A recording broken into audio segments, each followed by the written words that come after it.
All right. Okay, I'd like to have everybody rise for the pledge. Councilman Francis, can you lead us to the pledge, please? Yes, Mayor. I pledge allegiance to the flag of the United States of America and to the republic for which it stands, one nation, under God, indivisible, with liberty and justice for all. A moment of silence for the men and women in the armed forces, our first responders, and those that are being afflicted in the Ukraine by Soviet aggression or Russian aggression.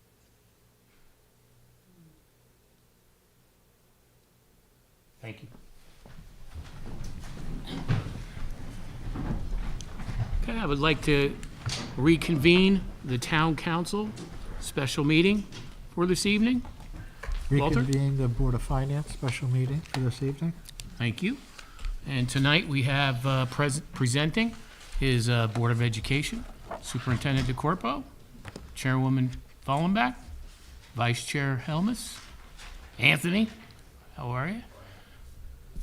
Like for you guys to take it away, but before we do that, I'd like to yield the floor to Councilperson Bear for just a moment. Well, Yeah, don't Board of Finance. You want? Absolutely, let's break the ice. Okay. All right, this is the icebreaker. Two dogs are walking down the street, a collie and a poodle. The collie goes to the poodle. "Oh, you seem to be having a bad day." And the poodle goes, "Arr, my owner hates me. My girlfriend ran off with a schnauzer, and I'm jittery around cats." So the collie goes to the poodle, "Well, why don't you go see a psychiatrist?" The poodle goes, "I can't." The collie goes, "Why not?" The poodle responds, "I'm not allowed on the couch." Come on, come on, come on! Wendy, come on! Supervisor of 40 difference of 111,159 or 4.29%. Our 5-year capital plan, you'll see the capital attachment, which you will go through. Our capital is not part of our operational budget, although there are the salary drivers, the contractual increases, number one. 2 paraeducators at Litchfield Transitional Center, $46,764. The Assistant Director of Human Resources, $70,000. Courier, $15,080, $1,300. The pension, $11,168, and workman's comp is down. The other service drivers is indicated here. Special education, out-of-district tuition, up $286,674. Special education, out-of-district transportation in concert with line prior to that, $70,110. The VOAG tuition, 8 seats, $54,584, and the VOAG transportation for that program, $57,000. Those are the drivers that you'll see that are part of this addition. The actual percentage, again, to the middle of the screen, all of those in the major object codes are broken out percentage-wise, and the amount of that change. I can run through them, but that is how you get to the $1,921,265. Am I missing something? No, go ahead. May I? Yeah. Under the supply line, that $111,159 increase, the major driver there is all of our gasoline, Yes. propane, And we're- oil, and electricity. Right, and we're gonna do a line and break, but thank you for that. And next slide. Okay, so where are we? The annual rates of inflation are calculated using the 12-month selections. The 10-year average is 2.15%, and the 10-year average of the final approved budget by the town is 1.34%. If you could move down a little bit, we'll take a look. If you look at 2021 of projected 7%, already the inflation rate is being projected as much higher, and we're all seeing that across the board. So we thought that that was relevant to show where we were of budgets in relation to inflation. Go ahead. Okay, so let's talk about historical, so the Board of Education budgets. And if you could, there we go. If we take a look from 2012 to 13, what you'll see is the board approved budgets and the town adopted budgets over the years. The 10-year average for the board is 2.71% over the course of 10 years in which the board approved, and adopted by the town, 1.34%.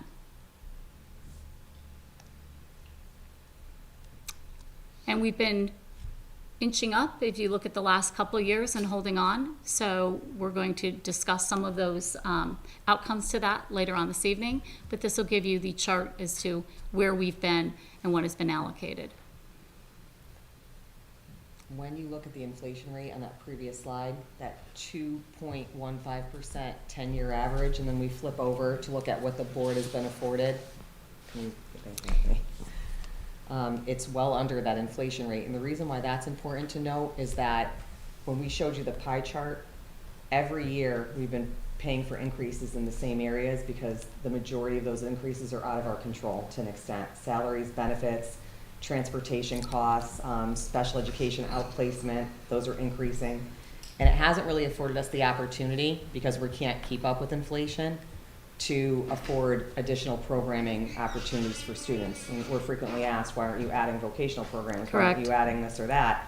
We can barely keep up with what we have to afford, and we've reduced our budget wherever we could in terms of staffing, because that's actually the only place that there is left to go after surviving a 0.32, a 1.63, a 0.66. And to that point, I think throughout the discussion later on, we might have an opportunity to discuss some of the staffing reductions in correlation with enrollment and Yeah, some of that. absolutely, yes. I think that's important to know. Yeah. Okay, and the next slide, please. Okay, so where are we? Budget increases in per pupil rank. As you can see, we are listed 155 out of 166. Last year's budget, we're a year behind in getting, that's how the data is released, so we won't know where we are in ranking to the state. When you take a look at this particular chart, this is not to say where we are, and at least when I look at this chart, it's an indicator of where we've been spending our money and trying to bring a what we think is a great education to our community, and seeing that we're keeping our numbers low. But this is where we are out of 166. And to put this into perspective just a little more, also, we spend approximately $10,000 less than Less. nearby districts in 2021, $3,000 less than the state of Connecticut. That's inclusive of all the schools, all 166, and about $2,000 less than our DIRG, which is our reference group that New Milford is associated with based on their ability to pay. So that would be maybe is that where we are? That's it. That's it, the next slide. As you can see, the numbers that Mr. Corpo just outlined, is when you take a look at our net current expenditures at $16,952, you look at the nearby districts, we're $10,000 differential. And we are almost $3,000 below the state average of those expenses. I'll wait for questions, but I'd like you to comment how that formula is of exactly how that is derived. Sure. Okay? Yeah. Okay, and the next, I think that is, okay, so here's where we are, okay? What are other areas doing around the state right now, as much as we have? New Milford has come in so far the lowest, both by the administration's budget brought forward and then the board adopting their final number of 292. That is a collaboration of the administration bringing forward what they feel is necessary to this district, and the board taking a look and seeing if they could make some adjustments while holding on to the instructional component, which we're all here for. But we are well in line and below other districts in what we're asking for. And I think, I promised I would keep some of the slides short. just to give an overview of where we were. We have, through our budget process, the board had workshops prior. Thank you for all those who attended and were able to dial on and gather some of that information. And we did try and bring forward as much information, but I wanted to give you an overview of what our numbers were and where we are. Good. Start with questions. Kate? Yeah, so there's quite a few statistics you gave that are relating how we look and, how we measure up to other towns, and that's fine. But what I'd really like to know, or if you can tell me, what's the median income in all those towns? What's the amount of money they have in their budget? What's their tax base? Because frankly, I'm glad that we're doing, I hope, the best we can with the money that we have. But really, how we relate to another town being lower or higher in a budget, we don't know how many special ed kids they have. We don't know what their population size is in each school. So I appreciate that you showed it to us, but I'm really more concerned in the data that's here about what we're doing for our students, with our teachers, in our schools, with the money that we have in this town. So thanks for that, but I hope I'm going to see some more about some practical in this town, how you're putting it. And I could ask one question right off the bat, and that is, I noticed that in all of the, and I realize you made an attempt to keep it low, and that's fine. I don't want to, we shouldn't be the cheapest people because we want our kids to have the That's- best education. So I'm glad you agree with that. So I noticed that in all of the increases, there's not any increase in counselors. Mental health is a big issue now for children. I'm just curious, how come? Yes, Well, please tell Are me. you talking about the ESSER funding? Yeah. Okay, go ahead. Yes, but please let me know. So we did a full workshop on our ESSER funding, and part of that is, Do we have, part of the reason why we didn't ask You for don't an need a chart. increase Let in her mental talk. health support is that in my ESSER funding proposal and working with the cabinet, we're bringing in school-based health centers to all the schools in New Milford. Right. And that is going to provide on-site access. How are you paying for that? We're It's not in paying your for budget. it Completely completely out of out of the ESSER budget. funding You're next talking year. about ARPA type funding? Yes. Yes, ours is called Okay, ESSER. yeah, you have a Sorry, different- Katie, okay. yeah, ESSER. So I have a, ESSER, ESSER funding? okay, so that's good. That's what I was Yes. hoping you were gonna say. Yeah. But here's the thing. So ARPA funding is not to impact the town budget. Whatever we do with it, we're not to be impacting so that when it runs out, that the taxpayer will now be burdened with added things. So you're saying that you have a couple of years' worth of counselors and that's all we'll need? I have longer than that. So in the ESSER funding, we positioned funding for an A&E design because we're not only bringing in mental health clinicians, we're gonna have medical, on-site clinicians. So we had to build up space in each of the schools. So we did a study, we worked with the health director, she came through, we located a spot, and those costs, those initial startup costs are funded by ESSER. The mental health clinicians and the medical supports, those are self-funded because they bill Medicare, Medicaid, and insurance companies. Okay? We have some startup supplies built into our budget, and we have been told that the majority of those will be billed to insurance, and there Okay. should be very little coming from the Board of good. Ed's operating Good. budget in the future. And in addition to that, the only ongoing support that we think we'll be paying for, and we had like I said, we had a full presentation on this. We put a lot of time and energy. We looked at other districts. We also toured We other. toured other did. sites. Okay. So we're looking at maybe a $60,000 carryover for 2 secretaries for that self-sustaining program beyond year 60,000 two. after you expend your federal money? Correct, yes. Okay, so that is a burden to budget, but I agree, it's not a lot. But what I would like, if you could, because it's not part of your budget, I'd like to know, I'd like if you could give the council, after this, a list of exactly what you're bringing. I understand you're gonna do the clinic, but what you're gonna do, what the title of, or what the function and tasks of these people would be, and how much you foresee it costing. Because in a couple of years, Alicia, we're gonna be back here, we're all gonna be back here, and if it's not in your budget, then it's gonna be in our budget, or somebody's No. budget. Well, no, I'm just saying, Yes, is that let if me you tell don't have, We have an assurance from the director of the agency that at any point in time, should the board decide that they can't afford the secretarial support, that they will find a way to make it work if we cannot support it. Everything else is self-sustaining. I don't know how you could put a price on supporting students' mental health with the sheer numbers that they're going to be able to support. Well, no, but you have to have some guesstimate, but my We point do. is that you are going, even if your board has to find a way to do it, I just want to point out that I don't know if there are other things here. This was just one thing that I wanted to bring up first, because I realize it's very important It for all is. of us, as it is, It right? is.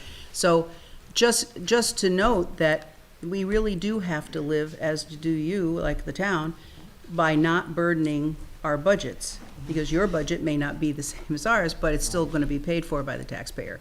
So I think that if you have other items that are going to be covered under your ARPA, URSA, whatever, could you just note that? Because I think some of us probably have noted some other things too. I do believe that you There is. you have it, is it in your appendices? It might not be as obvious though, because I didn't. The It sheets is. that we have for the ESSER, we did It is. ESSER 2, ESSER 3, we have all of our direct expenses. You can And that's see in this book? It where they're is. pulled out. Okay, what is it under? Should be in the appendices. Hold on, let me get that. for Okay, you. I'll look it up. I don't want to hold everything up. But you answered, Alicia, what I'd like to know my where it is, because I was actually oh, curious as I was looking at the budget. That was one of my questions that I Yeah. had was, with all of the money that the school's gotten, so it wasn't where just did me? it go? Right, okay, Because it wasn't, you know, okay. So we can, it's in Appendix C as the total number. We had the breakdown as part of our workshop presentation, so Right. it could be found on the website, but we'll make sure you get copies of Yeah, those that, with you the know, breakdown. it isn't Not a just, problem. you know, it's not Dependent- just for So it me, just has the Alicia. amount. It doesn't have Right. the breakdown, which So- we showed in our workshop presentation, which It- is public. We'll look at it Alicia, for you. and can I just say this, and Wendy? It isn't just for us. No, You know, no. we're here, but I there's understand. 28,000 people out there. Yeah. And I think that if we ask these questions, you know, they come from our residents, and just to make it Is that clearer. list online anywhere? We did, so we Mm-hmm. actually had a full board workshop on school-based health centers before It's the on our Board of website. Ed entered into an agreement with the company. And then we did a full workshop on school-based health centers. It could be found on our website. The presentation's there, the sheets are there. But are the costs there? The That's costs what are we're. The costs are there. there. The breakdowns are It's there. with We've all- been very transparent. Okay. We've No, gone into I'm sure you have. I operations, just, so it we'll wasn't get it. obvious to Can I us. just- That's the- what But we also, found. could I, it's Hillary on the line, I'm sorry, I don't mean to interrupt, can I just raise one question though, is that, Katie, you're raising a good point about ARPA, but I don't believe that the same rules might not apply to this funding as does ARPA, that's just a question. You mean by not burdening the budget? Well, just know that they can't show that it, you know, that it can't be an expense out of the education No, that's budget not what that I- they're putting that's the not funds what I said. towards. I just don't know if the rules are apples to apples. Never mind. is what I'm saying. I'm just raising that point, Uh, thank you. Hillary, I wasn't asking about that. I was only asking about the burden in the future on the budget, because that is, I believe, the same edict for all of it. The other part about it, I didn't even care about. So did you send So- all your? Could I hang just- on one second. could I So just say Alicia that- or Wendy, could you send us that deck? Send it to the Yeah, mayor. Please, and the because Milford, we have no way to and know I'll about send it. to That's Walter, who okay. can send it to the Board of Finance. If- and Of I'll course send it's it to the okay, town but would you please send it? Thank you, Alicia. Wendy? Well, I just wanted to elaborate that the Appendix C has the dollar amounts. Our website has a complete breakdown as well as the workshop and the designations for all of that. It's an important topic. We'll make Good. sure that you get it. Where on the and website put am I in looking at now? Yeah, Anthony has it up for you now in case you have any questions on it that you want to ask now, and we'll get it to you. It's on page, is that page 75? No, this is. Oh, that's what He I- pulled it off the Yeah. website. On yeah. the It's off the website. night- Okay. night 3 Well, if you would, presentation. just Alicia, when you have time. Yeah, I'll get it to you. Thank you. No problem. But it's kind of related to the budget, because a quote from the fireman last night was, thank God we got the ARPA funding, so that we didn't have to increase our budget, and they gave us a flat budget. I agree How with did you. you guys, did you try to use some of those things to keep our budget, for the school budget, flat or lower than you possibly could? And what were those things that you took out of your budget that are there, instead of adding new things to the budget? So to be clear, we can't use this funding. One of the parameters that may have been different than how the town could use it, and I don't know for certain, but we were not able to supplant our budget, so we could not take anything out and then use this funding to replace anything at all. It had to be in addition to, and I believe 75% of it had to go towards learning loss.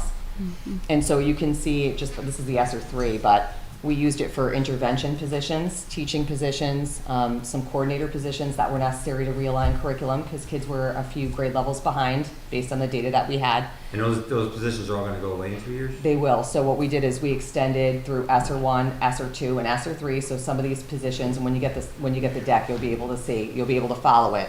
We tried to hold on to them for as long as possible with the funding.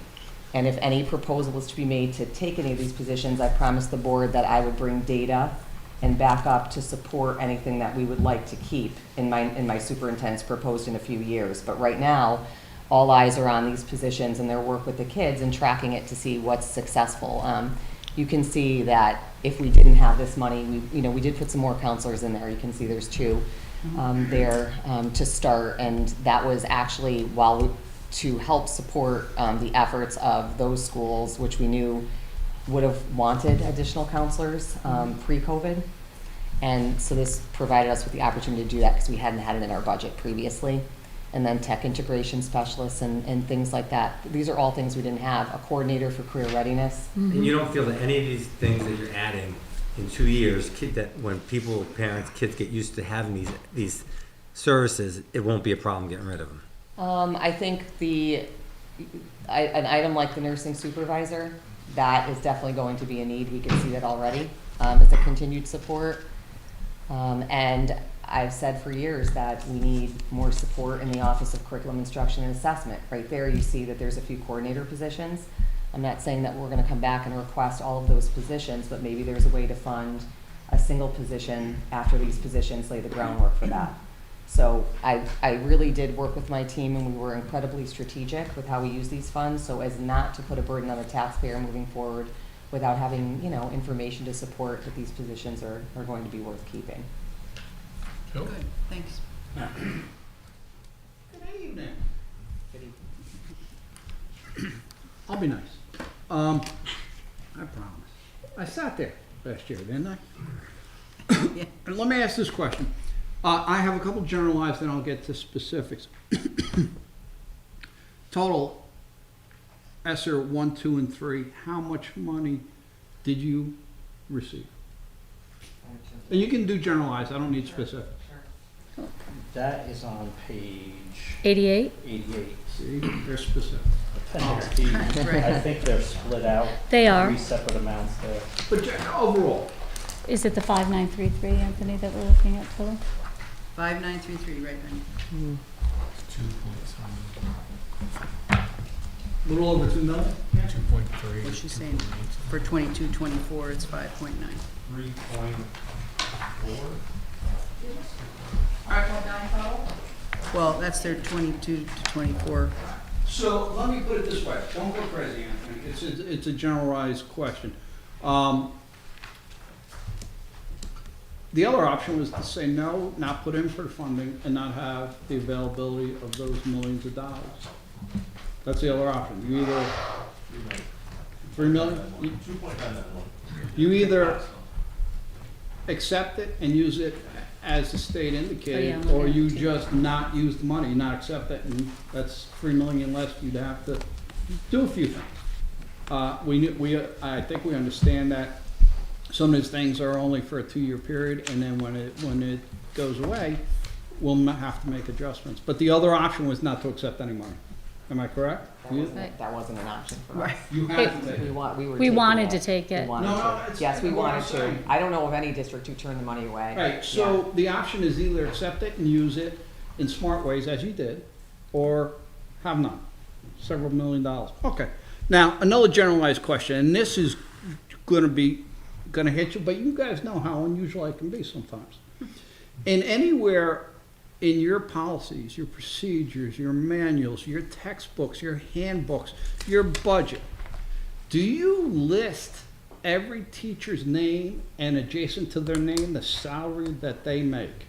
Anywhere in the paperwork that you have, in thousands of Back to your pages. other point yesterday.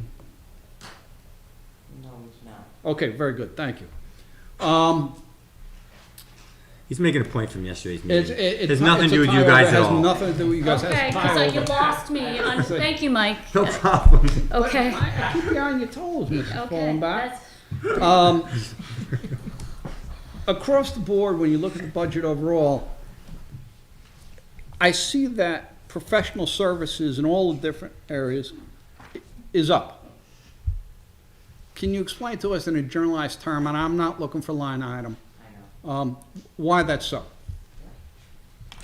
So, our professional services line has increased mainly because we have students that are going to come into New Milford, students that we know are currently in New Milford that need an outplacement setting.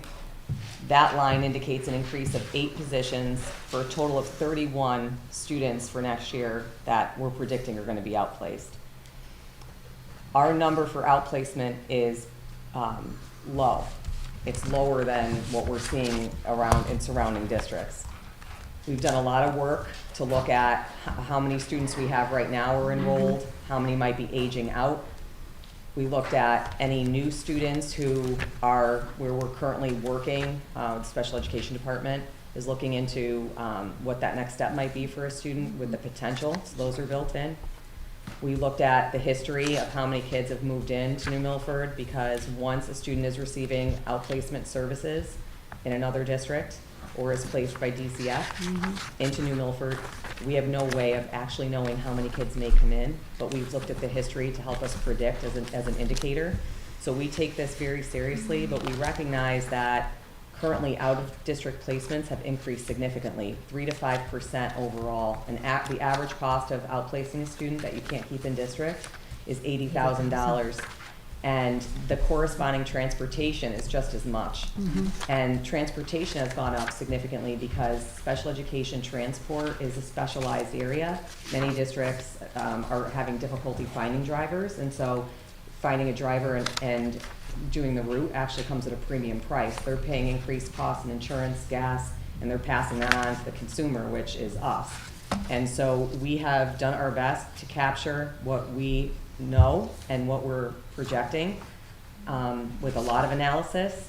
But the alternative is, if we didn't have these placeholders in the budget, we wouldn't have the ability, we have to send kids out, and we'd be potentially coming back to the town asking for a special appropriation because we didn't carefully plan for this in our budget, plan for the unexpected. So I guess that's the best way I can respond to that question is with what those costs are. That's the driver. All right, thank you. Page 44, Department of Instruction. Assistant Superintendent. It's been 0 for several years, and now we're looking at 159,960. So, are you asking me about the adjustment? Yes. Yeah, so Why? previously there were several requests year over year to take the assistant superintendent's salary and put it in one line. Many years ago, there were 2 assistant superintendents in New Milford. One was in charge of curriculum instruction, and the other was truly the assistant superintendent. They were 2 separate positions. For many years, that office was doing 2 positions, that one person, once that other position was eliminated, but it was never corrected in the budget book. So what we did is we took the salary, which was separated on 2 lines for that position, as well as that person's 1 secretary, and we have it reflecting the salary in 1 line rather than having it split in 2. So that's why you see that change. Are you looking, is that line 1, is that the question?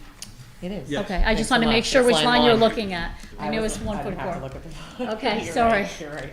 So is that different from line 3? Line Not 3. certified assistant superintendent? That's the secretary. That's the 1 secretary in the office. So that's adjusted because that 2 was in 2 separate lines. And the offsets are on the next page. And continuing on that page, and don't make me count the lines. It No, says, just the number. it says pupil transportation. Now we have a $57,000 cost there. Is that part of what you just discussed on these, Yes. anticipating these special needs drivers, bus No, drivers? so this is actually VOAG transportation. yep. So this is the door-to-door for the students who attend the Chippewa Agri-Science program. Okay, Next year will be the first year that we will not have any students attending Nonawag. And Everybody switches over. everyone's That's going to right. Region 12. okay, thank you. I'm almost done. That's okay. That was listed as one of the drivers, Joe, on one of the first slides, the 57. where am I? Oh. Yeah, page 50. 50. Department of Special Ed. Other services. And there's 286,674 change for 8.9% increases. And does this tie into what you have been explaining to me so far? It is the placeholders. It's the placeholders. It's the 8 placeholders, Joe. That's Okay. the increased amount, 80,000 times 8. Now, sometimes I just have to throw these softballs out there, because I try to be, Sorry. No, I try to be nice, I'm gonna throw out this softball. No, my computer's off by 2 pages from 65, Board of Ed budget. Up 8.21%. And I see that's legal services, professional services. And yet, with 63? Joe, I'm sorry. Your 63, number is different than ours. Sorry, It's 63. my computer's off by 2 pages. Either the computer is or I am, but one of the, 63. Board of Ed, Yes. 8% increase for legal fees and Yes. professional Yes. services. And here's where my question goes, and yet for every single Board of Education meeting that you hold, you guys provide bottles of water, yes? No. No. We haven't. You have, oh, you cut that out? 2 Yes. years. I've been complaining about it here We now. haven't had don't water get in it. 2 No years. snacks either. The cookies are gone. It's, there's nothing there, Joe. They want less people, they don't wanna make it a nice day, they want people to come by.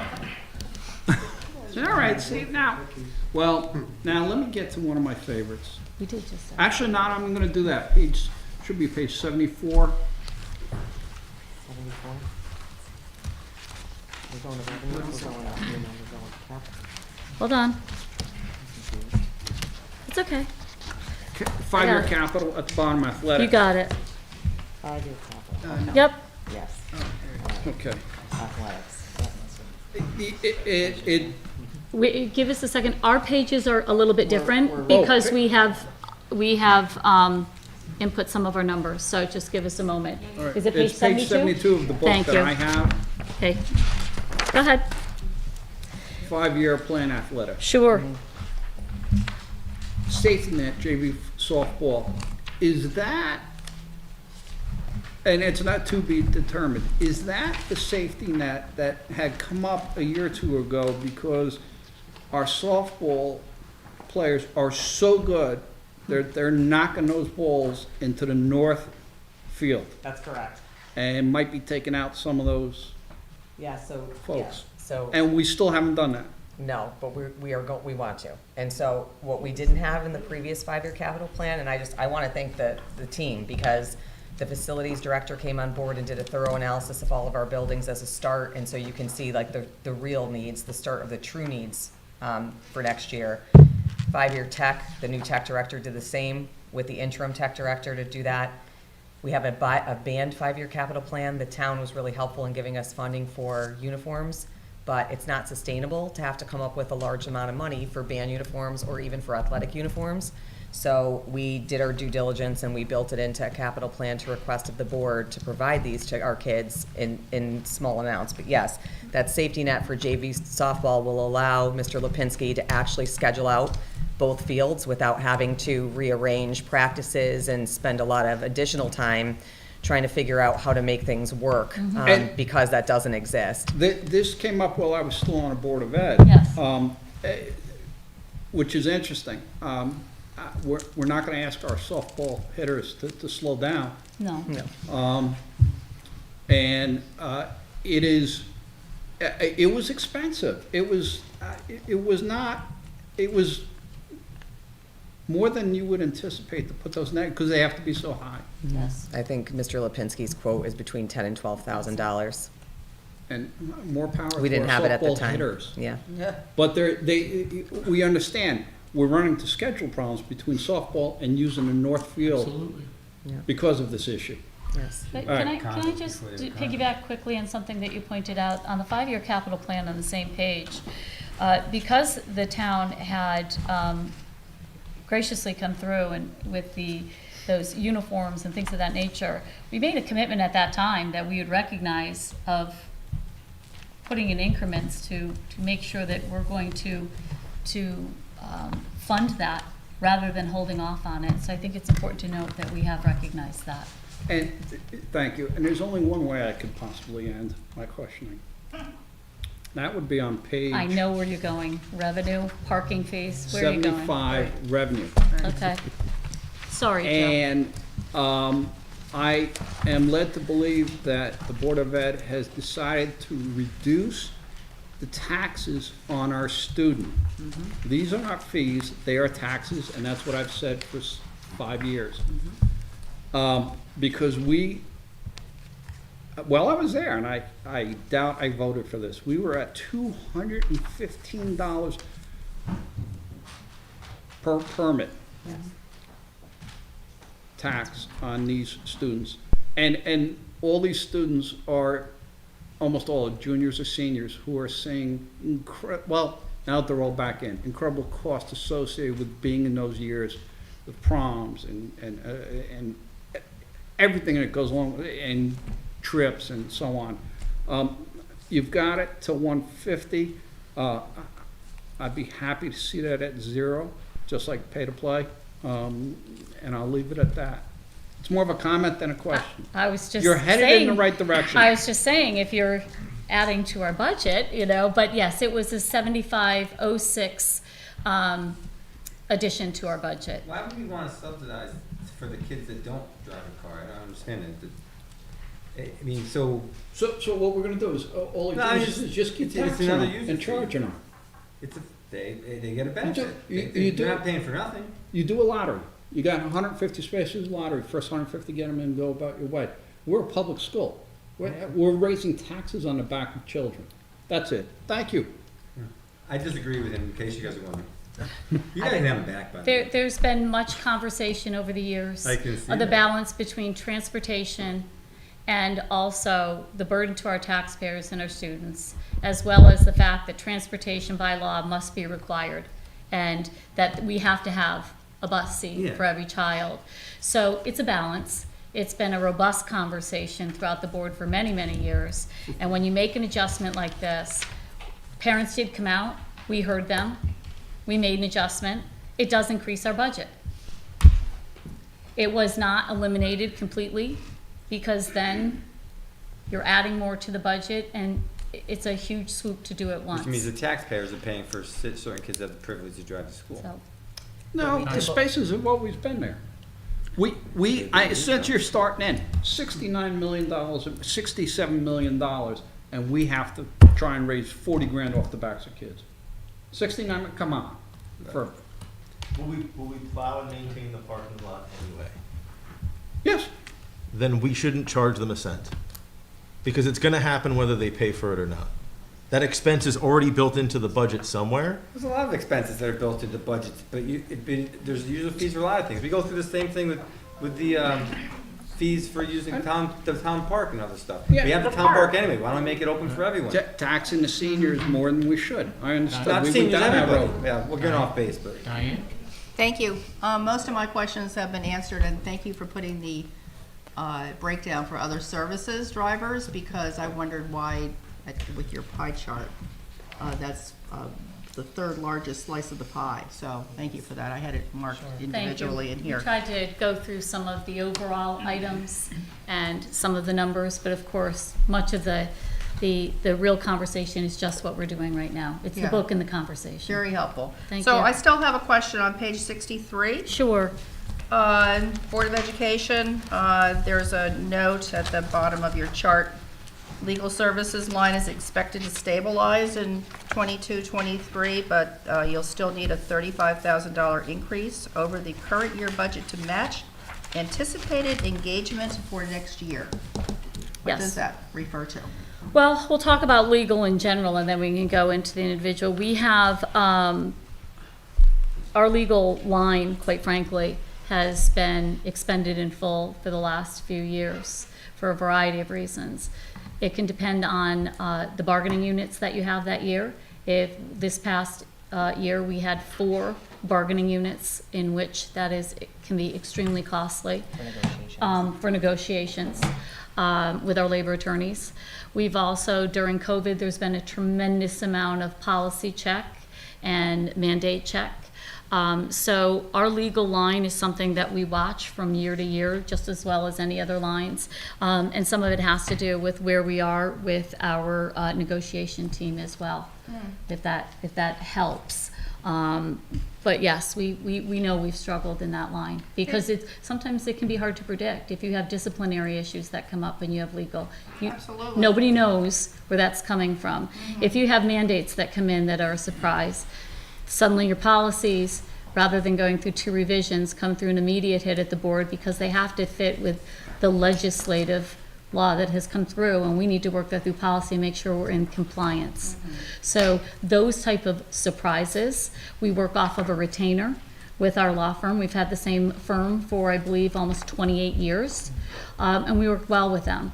I will tell you, from being on the negotiating team and the grievance team and every other team that deals with our legal and policy, that we work very hard and very well with trying to, and perhaps Mr. Faya can concur with this, working with our legal team to make sure that we can piggyback issues on phone calls. If we have a time where a lawyer's coming out for a particular meeting, we're running 3 issues through them in one time, rather than making call after call after call. We also have human resource where they have to use our legal for any type of level 1, whatever grievance that comes through. So there's a variety of issues, and some are quite frankly unpredictable.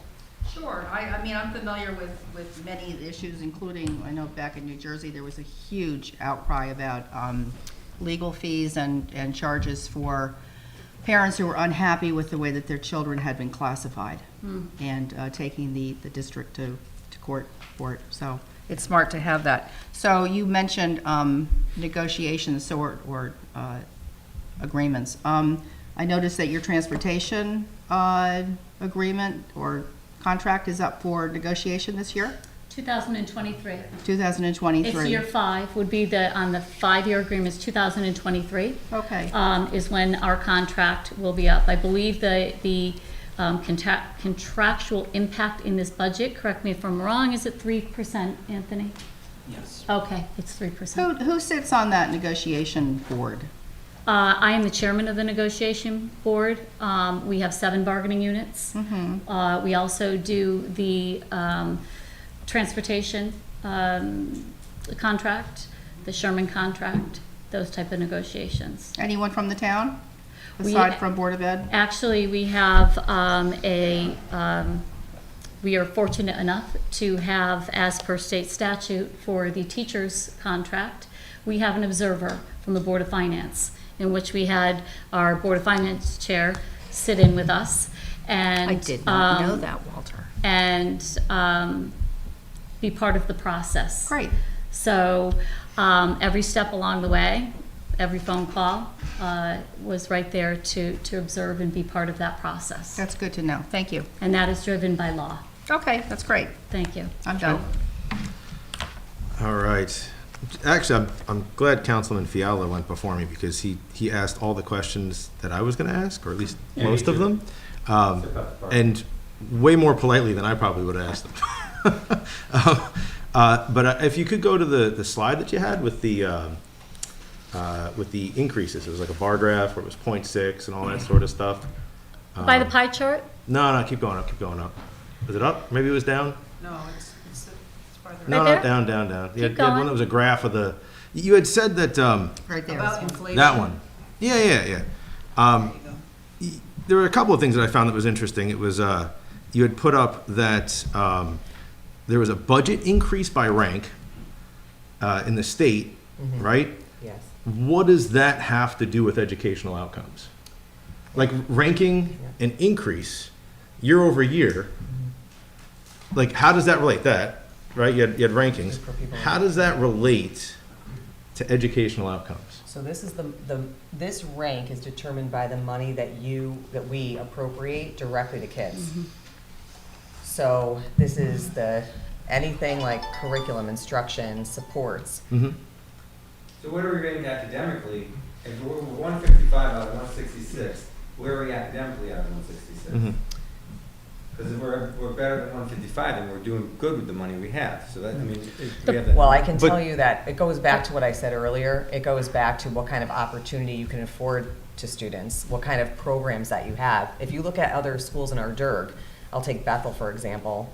They have a cadet program. They have a lot of other programs for students, and they're in our DIRG, and they're spending about, what did I say, $3,000 more per pupil to give them that opportunity. And we know that when kids participate in sports and when they participate in after-school programming or in programming of interest, right, that their scores increase overall. But what does the percentage increase in the budget, how does that correlate to outcomes in education?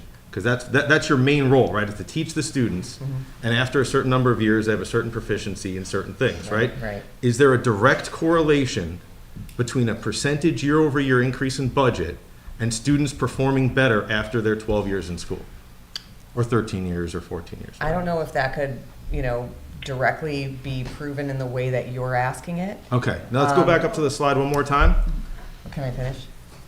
Let's just go to the slide one time, because I don't want to waste everyone's time, because we can talk about that sort of stuff. I mean, you pretty clearly stated that you can't really tell from a percentage increase in budget that educational outcome is going to be better for a student. Can you go back up to the graph one more time, please? I didn't get The to finish. previous I think it helps with a lot of things. It helps with teacher retention, providing kids with the same teacher throughout the course of a year. Yep, It so allows us to I have hold one more on to question that staff, ties into this. Curriculum, And then- Which would instruction, be, assessment what was our are student impacted. population over that same time?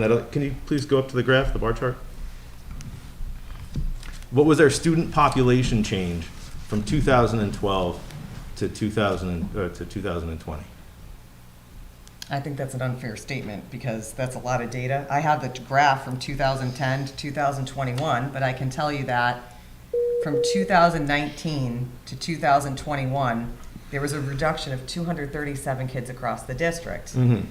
If you divide that number by 5, which is the number of schools we have, on average, that's 47.4 kids per school with approximately 3 grades per school.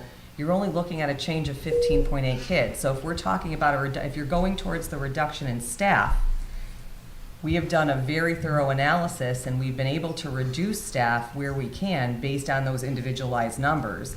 But it doesn't mean that class sizes haven't increased. I mean, there's a lot at stake here. So going back to your original question of does it provide a better education if you have more funding? I think to a certain extent it can, but it's not the end all be all in fairness. So Okay. I understand. So I hear you. So what you're saying is that per pupil spending is directly correlated to educational outcomes, or at least what you can provide for the student. I think it provides kids with additional So opportunities. what's our yes. difference in per pupil spending from 2012 versus 2021? I don't think that it's fair to ask me that question on the spot without prep. I can get you the answer to that. I've only had control, and this board's only had control over this budget and one previous, and I can tell you that Has per pupil spending increased? over the course of the last 2 years that I've been here, Yeah. no. Last year, with your approval of that 2.14, yes, but you were coming from a 0.66. We're not, to be clear, I'm not asking, you're making me do it. I'm not asking the town to make up for lost time. This is millions of dollars. We're not trying to make that back. What we're trying to If you do have a declining student population over with time, more increased needs, Joe. if I you have can a show you declining that. student population over time and an increasing budget year over year, Mm-hmm. there's only one thing that can really happen, and that's per pupil spending is increasing. No. And it's increasing at a rate faster, and that's my whole point, is that this graph, just looking at this, Mm-hmm. is not the entire picture. And you saying that we're at some low level in per pupil spending, when we've actually increased our per pupil spending at a rate higher, at a rate faster than those other groups, those other districts that you've had there, right? We haven't though. That's crazy. And then you put District 1 in with us in our DIR. District 1, how many students are there? What is their transportation cost per student? Those things are hugely different, They're actually right? spending more money per student if they have less, but if They, they're. they yes. are. They spend more Yes. money per student because their transportation costs are higher. Because when you have a special needs student, it has a greater overall impact on their budget. So you can't really look at those things as metrics. But What I these- would like to ultimately know is, have we performed better? Has your staff, has the school, has educational outcomes at the end of the year increased year over year over year, where you're coming and asking for more money year over year over year? If it's not going up, right? If that metric is not increasing, right? How is it fair to continually ask for more, So right? I expressed that to you when I showed you And the then I'd like to inflation rate. speak. All the We've money that outpaced inflation. No, we haven't. We have. Go back. Per pupil The spending. taxpayers' funding, I'm not gonna argue, I'm gonna show I know. that this is the actual, we have not.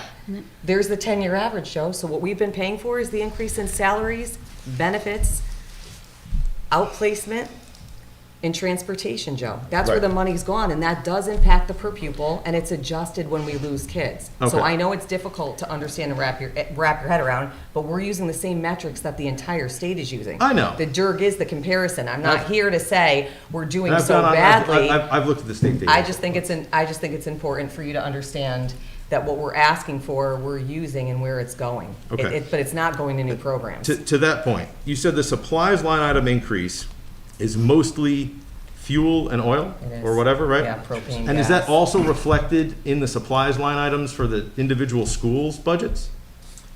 Or is that a different supplies line item? It's the supplies that are in the facilities and maintenance portions of the budget.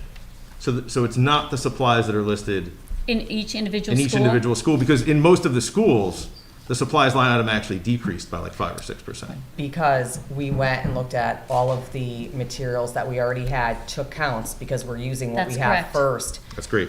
Yeah. But it's in a different area for the fuel and the utilities. And all we've of that. reduced because of student enrollment. So if Exactly. we don't have to purchase any more materials, we don't. And the allocation to the schools is lessened by the number of kids that they have, which then lessens your overall per pupil. And Right. it affects the supply line in that school based on the number of students. Yep, I was just curious Okay. why the supply line item That's went why. down in the Two different- schools, and two different then areas. overall it went up. I was like, it didn't make sense to me. Two different areas. The other question I had is I actually think that what you guys are doing by adding counselors and stuff, you know, with the it's not ARPA, the ER. It's ESSER. ESSER, the ESSER The fund. ESSER funds. Can you go back to that slide that you had up there? I thought that was great.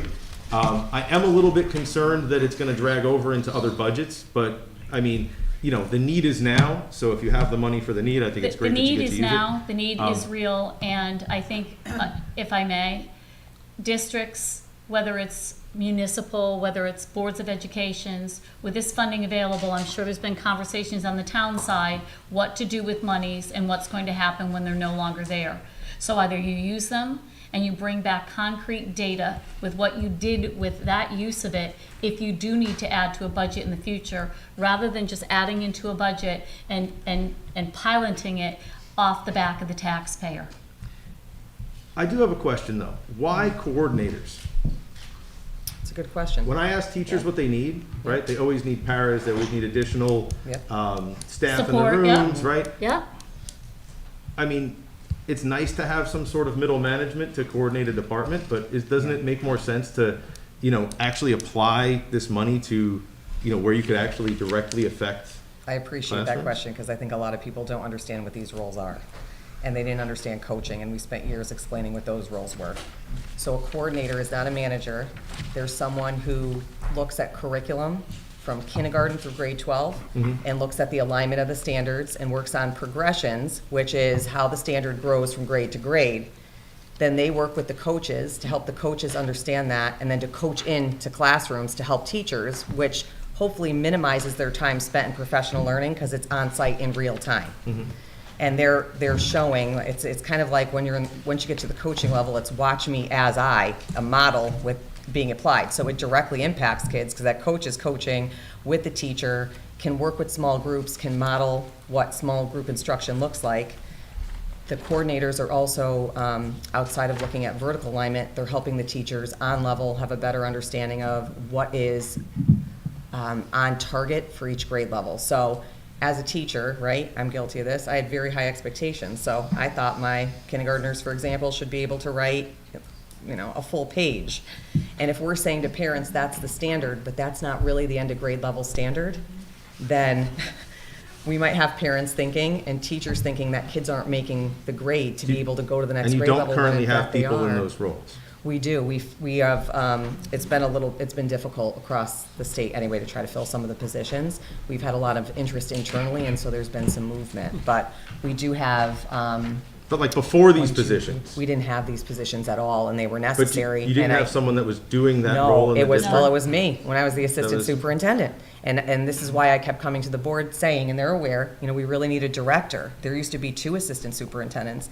That curriculum, instruction, and assessment role is it is full-time It work. never made the board.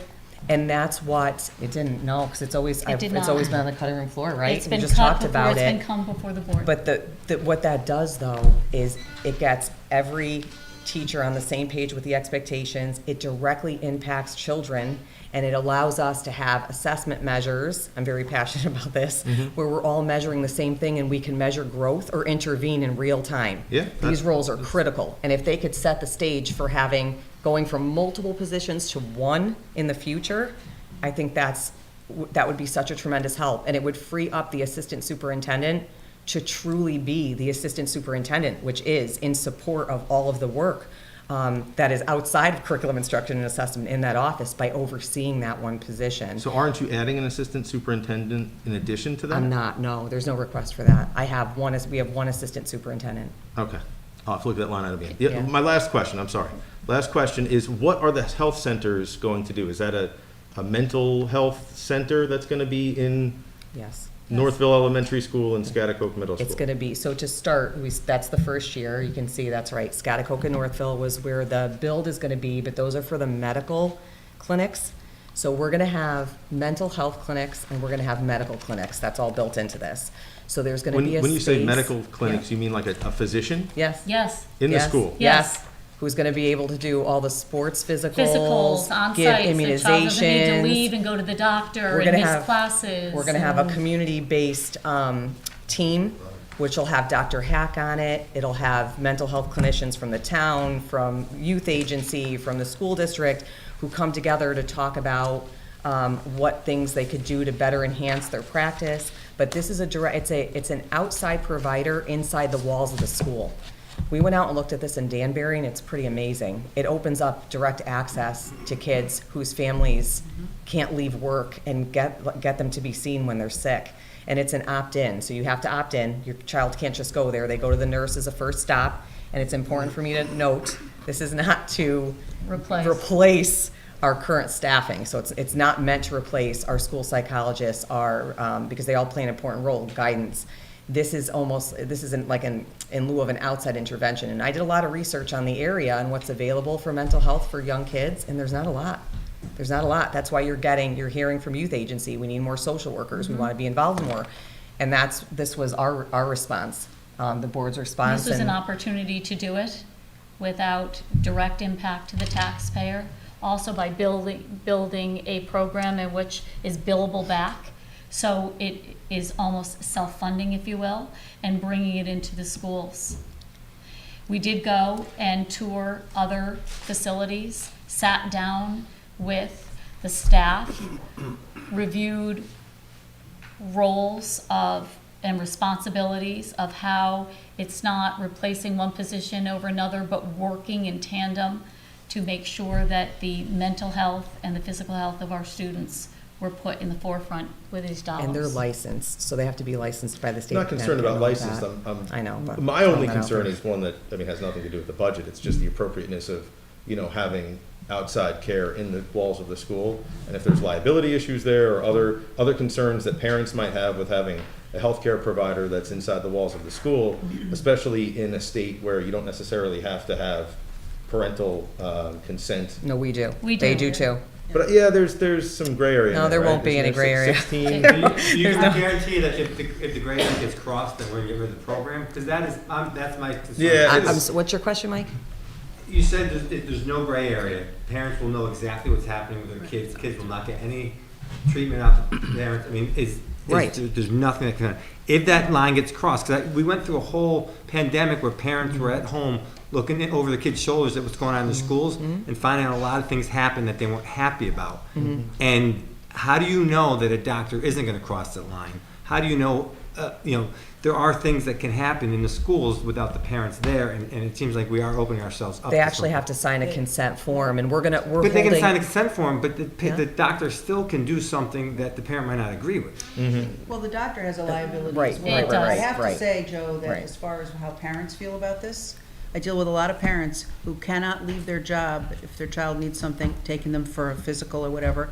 This is a big plus for parents, for And- many parents. So I'd say the majority, probably. I would agree with you, I think Katie. it has worked very well in Danbury. I know people think that, they're parents, and I think we have to believe that the doctors that are there are just as concerned, as many of them are parents, of course, as a parent would be, to not do anything other than what is their strict But doctors don't line. always agree with what parents want to do. I mean, But this isn't agreeing with the parent, Mike, this is agreeing with the school, and they're signing a consent, or a form to say that they will not, and they're doctors. I mean, you gotta give them a little something, you know? They have to Joe, read did and you all have that. any further questions? No, I think I covered it all. Thank you for answering my questions. Sure. That was a I good, appreciate that it. was a good And- and I- question, Joe. And I would like to see, Wrap it up. I would like you to get back to us on the change over time in terms of student population, right, the increase, Yeah. and the increase in per pupil spending by year. The only thing I'll caution you about is Malone and McBroom did a study a long time ago, and their data was old because it hadn't been done in so long, and then the town funded a new enrollment study. But coming off of COVID, Joe, like, I did bottoms and seats. I mean, my analysis is so tight. The last 4 years, even when I wasn't super, Anthony and I were combing these numbers. I could tell you how many people come in from Brazil, in effect, the 6th grade numbers every January. That's how much I know. So I don't know what was done prior to those 4 years. And the numbers that are on the chart that you have, they might have been different and very far off. So what you report to the state are not the actual numbers. So they go by October October 1st, but that enrollment changes over the course of that year. But you have to use a standard metric over time, otherwise the data's no good, like you're saying. Yeah, it's the Right. You know, October it's like 1st. Garbage You in, do. garbage Yeah. out, so by using that same You do. standard, Yeah. right? But But there- I would like, you should put it together, and I'd like to see it, and maybe you do have different information than I have, but I'm pretty certain that, you know. I think just to simplify. Mike, we're gonna let Oh. Ms. Thomas go first, then Walter, then Mike. Good evening, thank you very much. I learned a lot in the 4 nights I listened. It was 4, right? It was 4, Okay. It was a not long- including the workshops prior to the 4, Right, it was but a yes. long 4. Yeah. Okay, so one of the things I'm seeing is a real concerted effort in long-range planning and in progression and Yes. growth. I don't see a request for something without recognizing that there are future impacts and that you're thinking beyond the next year and the year after that. And having said that, and then myself having served all those years on the board, there used to be classroom teachers, superintendents, a nurse, a gym teacher, an art teacher, music, done. Then we added paras.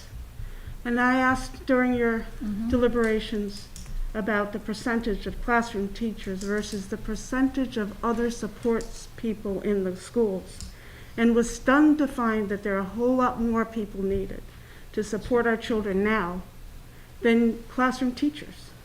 60% of the people your administrators are supervising, and you're ultimately supervising, are not the classroom teachers. They're all the other people that we need in today's world to provide all the services for our children. And I'm shocked at the number of employees. Granted, enrollment goes down, but the number of employees to provide those services has had to go up because of all the things that the school has to provide for our children. And so I'm going to ask this. Did you leave something out to try to get this budget below the 3%?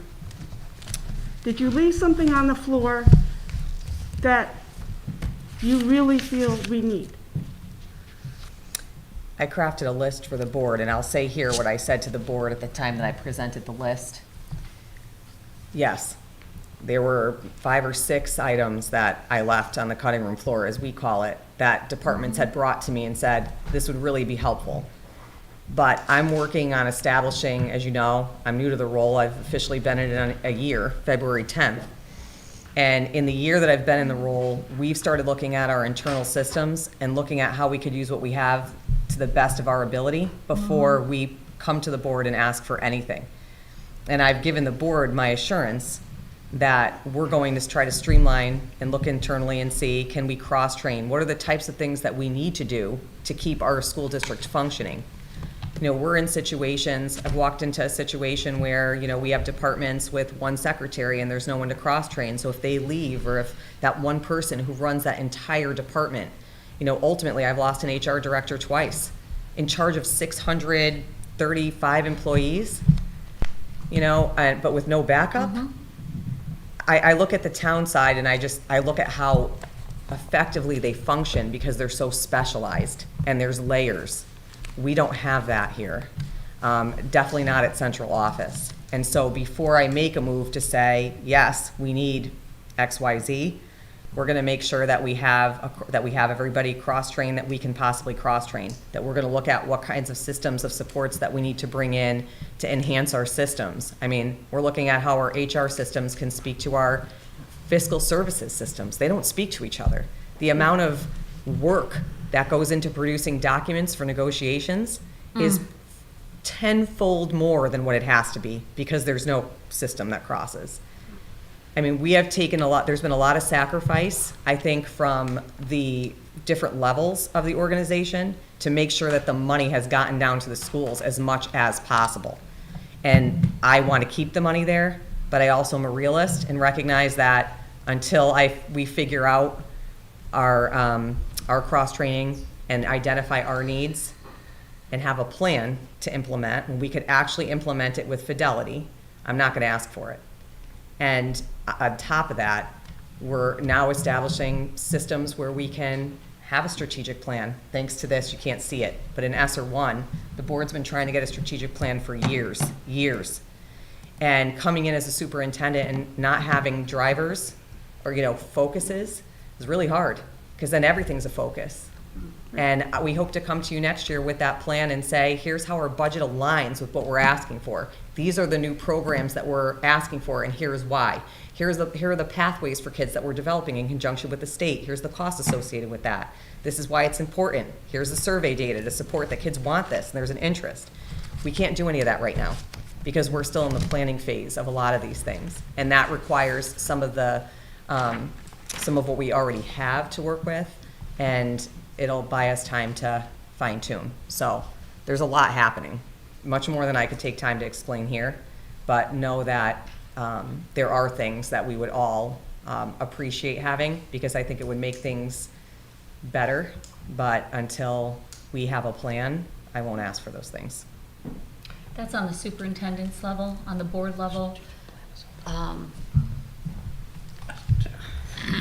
can say without a doubt that at board adoption, normally the spirit is, for many of us, if you're going to make an addition to the budget, I would support that addition if you're willing to make a reduction in another line item. We're not here to add.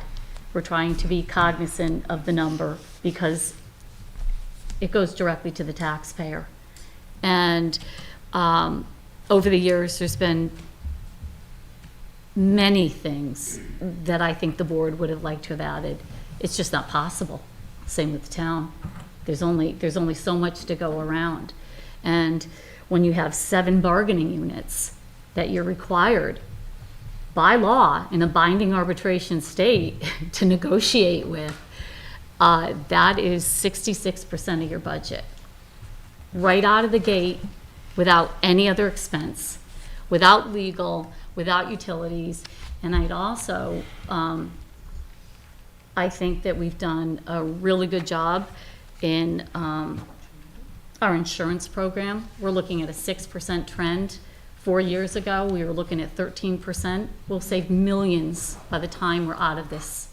Millions to the town of New Milford. The COVID fund that was set up, if that was not done in last minute frenzy working with the mayor and his office saying we need to put this in front of us, we would have been in front of the town for special appropriation and would not have been able to open school. That's proactive. That's proactive.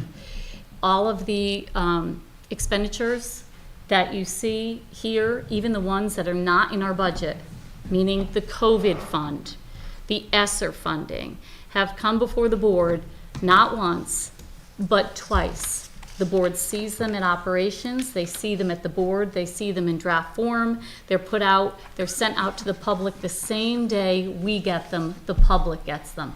Every single expenditure, no surprise. So, yes, there are things that, as the superintendent mentioned, talking about VOAG opportunities and opportunities outside of what we're doing so far, we should always be looking at that. But we're inching our way there. We're inching our way there. And I think, speaking on behalf of all the personalities of the board that I've seen over the years, whether it be, art programs or, sports initiatives or program initiatives, there's simply just not enough money to go around. So the list is endless of some things that we'd like to add. We were able to add all-day kindergarten, as you know. We did that through a grant. And we were told if you can find a way to fund it, of course, we did that. We bifurcated it with our grant and got it off and running, but it took a lot of selling to do, and we knew we would be putting that into our budget, things like that. But Alex, there's a lot of things that don't make it into this book. They just don't. They can't. And what's been even more difficult on top of all this is our inability to compete for substitutes because our wages are so low. So I had to look at that, and we did a really thorough analysis of what other districts were paying so that we could have a better recruitment, group for teachers, paras, nurses. These are dire areas. Prep programs aren't, graduating a ton of teachers in specialized areas. And they're starting to catch on, universities, that it's appropriate to start paraprofessional programs because they're needed. And so, we had to look at how we could increase that. Safety and security was a primary, it's a primary responsibility of the district. And we looked to see what more could we do with the chief. He and I had a conversation about what he would be able to provide to the schools. It's at a cost to us. But we have schools that are not covered all the time. And when an SRO is out, we're either charged overtime or it's left unfilled. And, that's not appropriate, to not have a school have someone there. So this budget seeks to remedy that and to make sure that each school has someone there and that there's enough security staff to support the needs of those buildings and the security on the team. We have a huge responsibility. We have a safety and security plan that has to go to the state. That's one level of this. But that plan has to be executed in every school and overseen by my facilities director, who's on site watching drills run. He's going to be inviting the emergency management team. The drills have to run seamlessly because in the event of an emergency, everyone needs to know where they have to be stationed, who they should be speaking with, who's the communication point. These are big deals. This is a big deal operationally, and to have someone in your schools who knows the building is priceless. So we've done our best to put the funding where it's needed in what we've asked for as additions, but there's nothing like big in it that's outstanding in the budget for an ask. We could probably go through a pretty long list if we kept talking, right? Yes. Yes, okay, so I've always believed that we don't just educate our children for their future. We educate them for today. They're human beings today and deserve the best every day of their lives, not just for the future. And thinking long-term is important for the system, but for every child, each day is important. And I'm very concerned about the children who were the kindergartners who weren't in school. And I know the teachers are concerned about that same group of children. And next year they're going to be second graders. And I wish there were a way to add additional services, teachers to make the classes smaller, potentially, for that group of children, because that group of children is here today and they need extra care. And I know you're all doing your best, but you're all seeing things that you don't want to see for these children. That group of children need those services. Alex, what we've done is, in lieu of adding additional staff, because, Okay. you know, I know Joe was making the That point. was exactly where I was Yeah, headed. yeah. Was like, I would rather see, instead of having those, and I'm sorry, I don't mean to step on your questioning. I would rather see those positions, right, that you had, those 4 support positions, there's support staff positions, go to somewhere in K through 12 where you see a need to like, hey, you know what? This grade in particular, this kindergarten class is just so far behind, and take that class and split up to 2 extra classes or something to really address those issues where we are addressing the impact of the pandemic, right? And like that is my fear. That's why, like, you know, having additional mental health staff, that's huge. I mean, I see my kids going through all sorts of weird things because, you know, especially little kids, they learn from seeing faces, you know? Like smiling. And like my 3-year-old was telling me she didn't want to go to kindergarten because their eyes look at me, because she's freaked out because she can't tell, you know, like she didn't want to play with the other kids because she doesn't know, do they like me? I mean, we're playing. Do you want to play bunny? I don't know. You know, like Is it fair to say the ESSER funding immediately right out of the gate was designated for student mental health and health services? And intervention academically. Absolutely. So what I was gonna say to Alex's question, but it piggybacks to yours, Joe, your comment is, Alex, what we've done, I talked a lot about systems because we are short-term planning, we are long-term planning. So to address the needs that we're seeing, the building principals who are behind me were instrumental in this. I met with them. They brought me to tears a couple weeks ago. They're probably laughing at me now, but in a good way. We had set up a structure to look at data, right, for our kindergartners, our, you know, K through 12. And we're looking at data from not only our benchmark assessment, which is the assessment that all kids take in the fall, winter, and spring. We've now added, thanks to the coordinators, different interim assessments, so assessments that are happening in between, that are quick, short assessments that are giving us a window into kids' acquisition of phonics, word recognition, all the things that lead to comprehension. When they come and meet with me with their data, each of the building principals, they meet with me regularly and they show me the data, and the teachers are working with the same data and they're working with it in real time. They're able to base their small group instruction on what kids actually need. And it's really drilled down. And we're seeing kids make great gains. When I said they brought me to tears, like they could vouch for this. The growth that we're seeing is so tremendous because they're focused on the data. They're focused on that individual student need because it's drilled down in real time. And it's making a huge difference in their instruction. It's making a huge difference for kids. So I want to publicly commend the teachers and the administrative staff for coming together and organizing around that data, meeting with teachers regularly, having those difficult conversations about what kids are progressing, what kids are not progressing, what more do we need, how could I help you, what are the level of supports. One of the things I left on the cutting room floor were paras in kindergarten classrooms, which could have been another set of helping hands. We didn't add those though because as we're looking at the budget, kids are growing like at a grade level or a grade level and a half, which tells us that in the projection for year end, they might be very close to grade level. I met with the pupil services director yesterday and looked at her data for specialized reading. And we're exiting kids, we're gonna be able to exit kids early.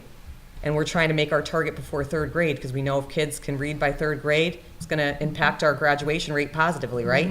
So we're putting research and energy and all of our efforts into looking at data and making concerted planning and meeting regularly on it. And I couldn't have wished for a stronger team than the team that I have behind me because, quite frankly, with them and the teaching staff, they're moving kids. So if we see a need next year, it's not too late. I still have all the interventionists, and now I have a full year's worth of data, and we have systems built, which we didn't totally fully have before. If those systems are a well-oiled machine, we might not need additional staff. If we are seeing that we do need it, I'll be able to bring that data forward and express why to the board. But that was all done through, not all done, but that's done through ESSER funding, in which this is a way Right. for us to work through the program without it having a operational budget impact at this time. So, hang on just a second. No, Jim. we're gonna go to Ms. Thomas, you can finish up, and then Finish. Walter. So because then summer comes, and there's loss over the summer, and with all this extra attention, and maybe none over the summer, you hit the fall and you start measuring again.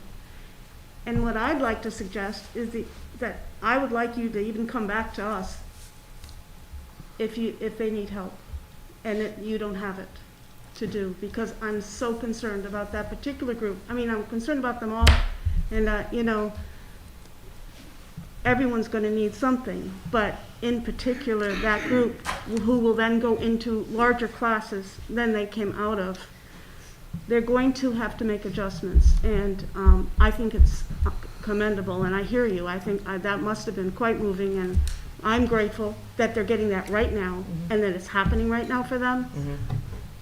I don't want the money to disappear because you've used the funds and now we no longer have services and they still need it. If there is a need, if we see a need going into the summer for kindergarten, first or second grade, that is, the board has been very good in tracking, because we start in April, looking at where we're headed for year end. Because, billing comes in at different times. There's a lot that's happening between the time that I craft my budget, they adopt their budget.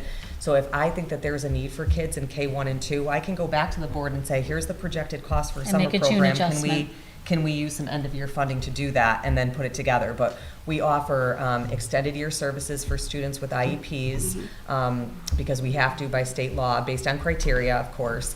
We have a summer bridge program for kids in 3rd, 4th, and 5th grade based on criteria. That's all Title I grant expended.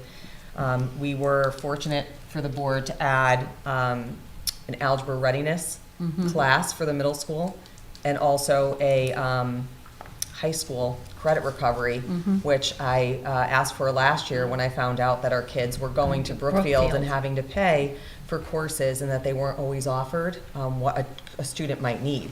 So I've tasked the high school principal with creating on-site credit recovery, and I want to thank the Director of Pupil Services and the Assistant Superintendent. They've been working really closely to make that happen, so that we're not waiting until year's end and saying, you're not going to make it to sophomore year. No, we want you to be able to recover those credits well before so that you don't fall behind. And so the board has instituted that for summer, and I think that that's pretty amazing. So almost at every single level, we have something, and I want to thank the board for that and thank the team behind me. K-2 is still an area that we don't have anything consistent. Last year, we used some ESSER funding to run a jump start. It was a couple of weeks. It was great. For kindergartners entering 1st grade, it was well attended. They had a great time. They learned a lot.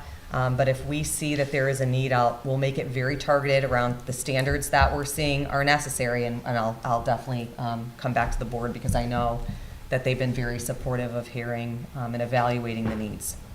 Thank you very much. You're welcome. Walter?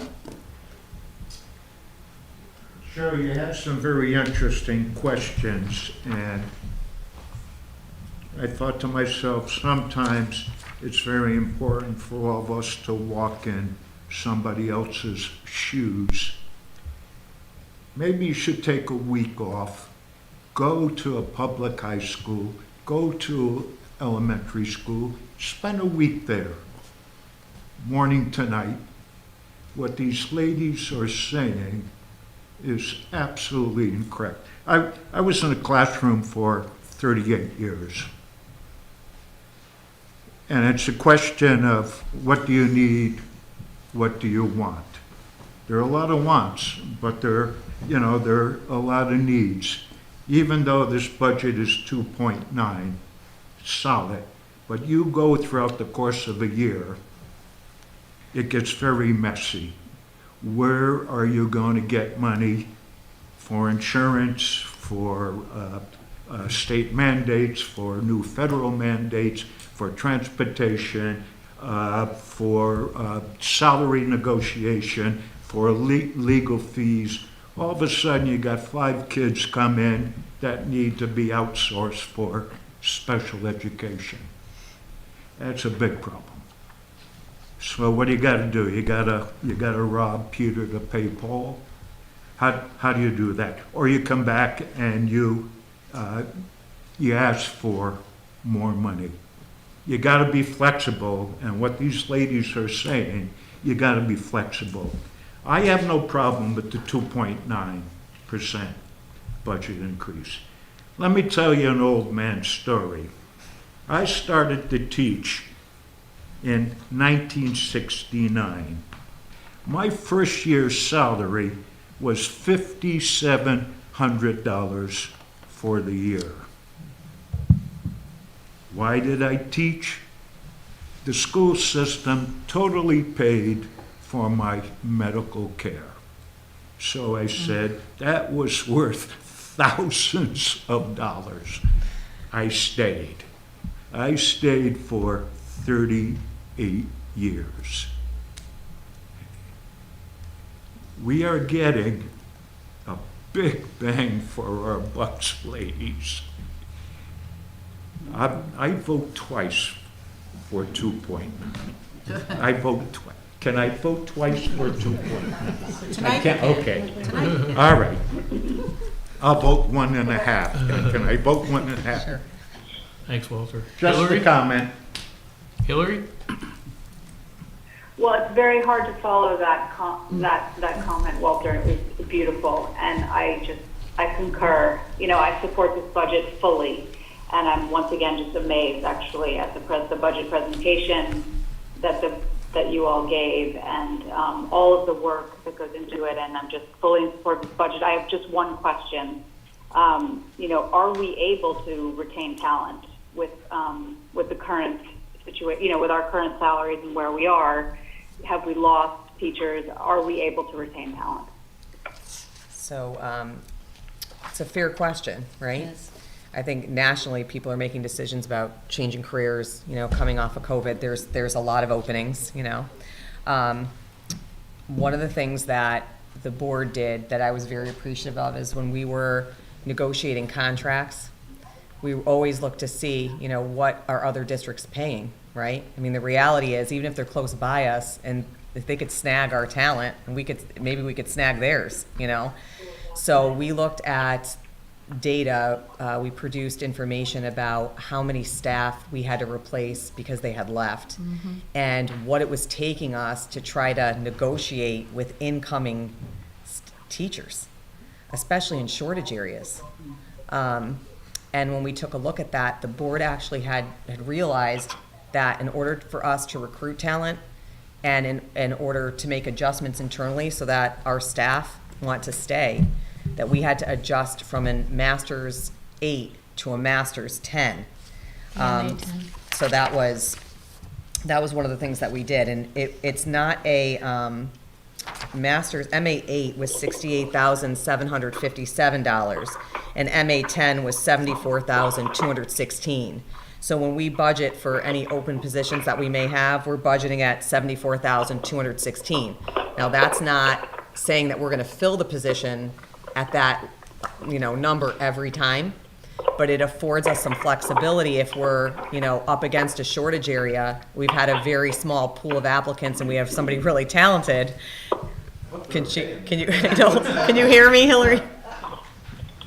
I couldn't hear much. I don't know what's going on. There's some noise function. Maybe everyone could go on mute if you're not speaking. Thanks.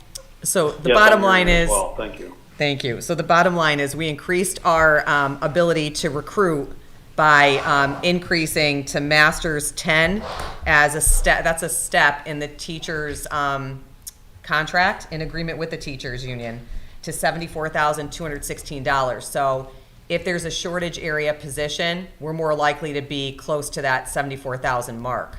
Everyone else will come in on the step that they would come in on if they were in another district. The issue is if an area district is paying more than us and their step is much higher than us, I was seeing on average having to try to see if I had to raise 3 or 4 steps in order to even get them to where they were, and we were losing candidates. And you don't want to lose talent. And our staff internally, we respect, and they're very talented, and we want to keep them. So as I shared, Hillary, through negotiations, the teachers and the board decided that they were going to be working through some of the elements of the Areas in the salary contract, right? schedule. Where there were teachers' salaries that were frozen, and it was allowing them to leave our district and go to area districts and make much more.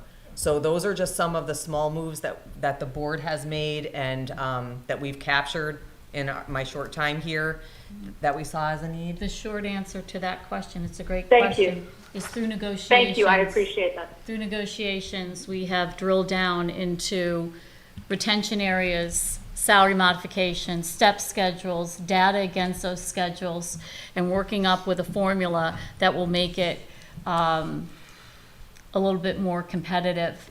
However, negotiations, those take time, and it may often be 2 cycles of negotiations to compensate for all that has gone on in the past or where we've plateaued on frozen steps. So we are making gains there, and we're pretty excited about it, is the short answer. It takes a lot of work. It's a lot of hard work. I know that our observer can tell you how many hours upon hours and data and pages of information we sift through, but it has been a priority for that retention. Mike?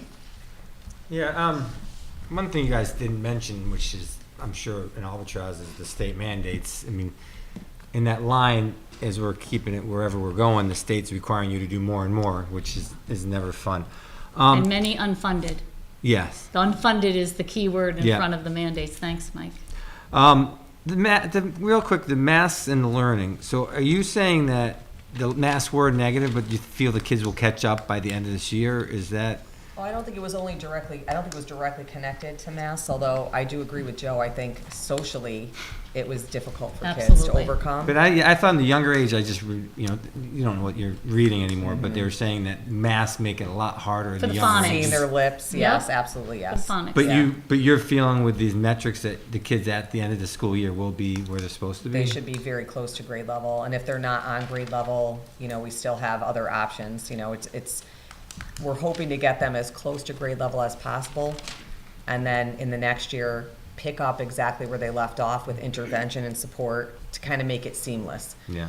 I know that we were talking about the mental health, and you feel bad for these kids because they're basically, there's a narrative out there that if you didn't do exactly what you're supposed to, you're killing grandma, whatever it was. I mean, I was in practice in the hallway, and kids running track and masks, we weren't very strict on it.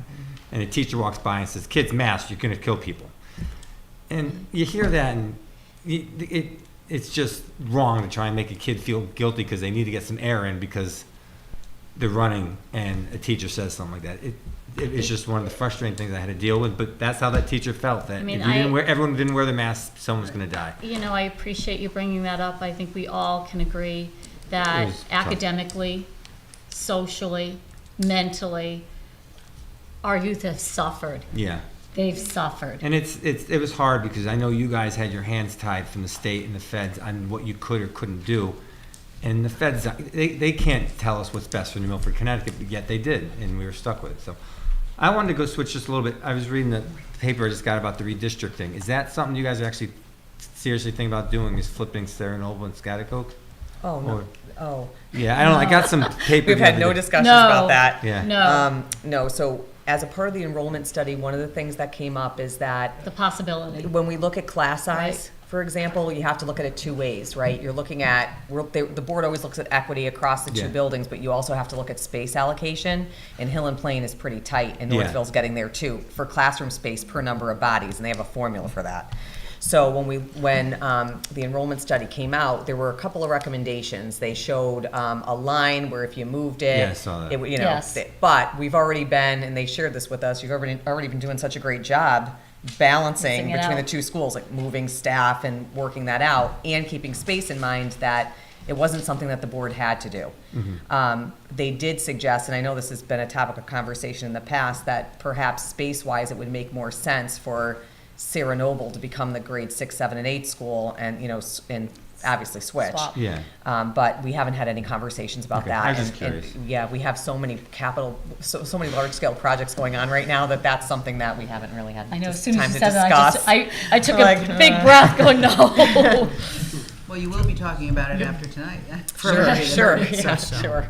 Sorry. Sal? Yeah, so I have a question. I'm looking at this text salaries. What are those? What page are you on? Just about intersection. Oh, okay, okay, throughout. Not specifically. You're talking about the IT techs?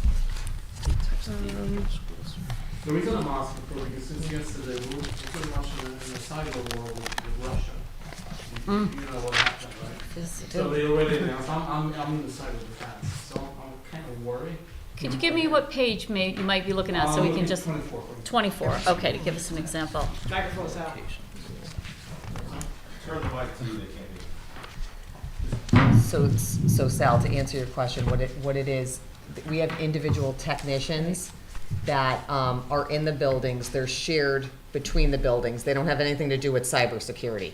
They're there to do repair and maintenance of Chromebooks, support teachers and students if their Chromebook's not working properly, help support like the smart boards, make sure everything is working and in order.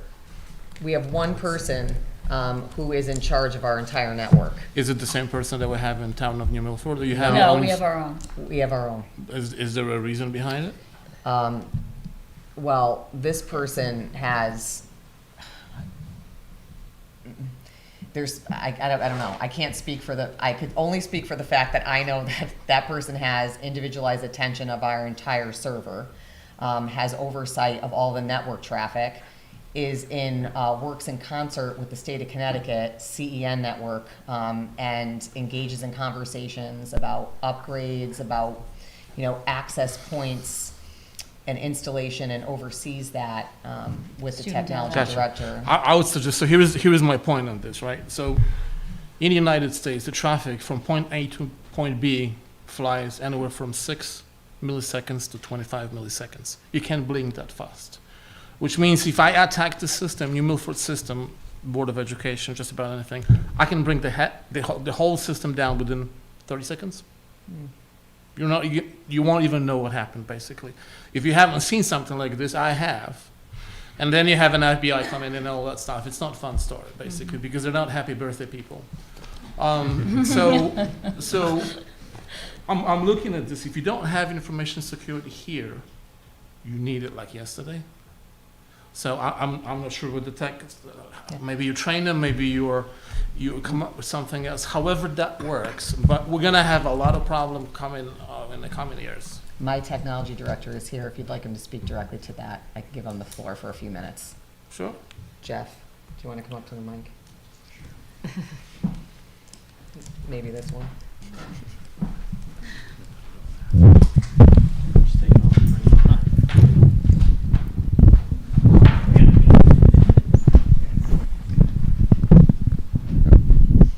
So to speak to that, it's not.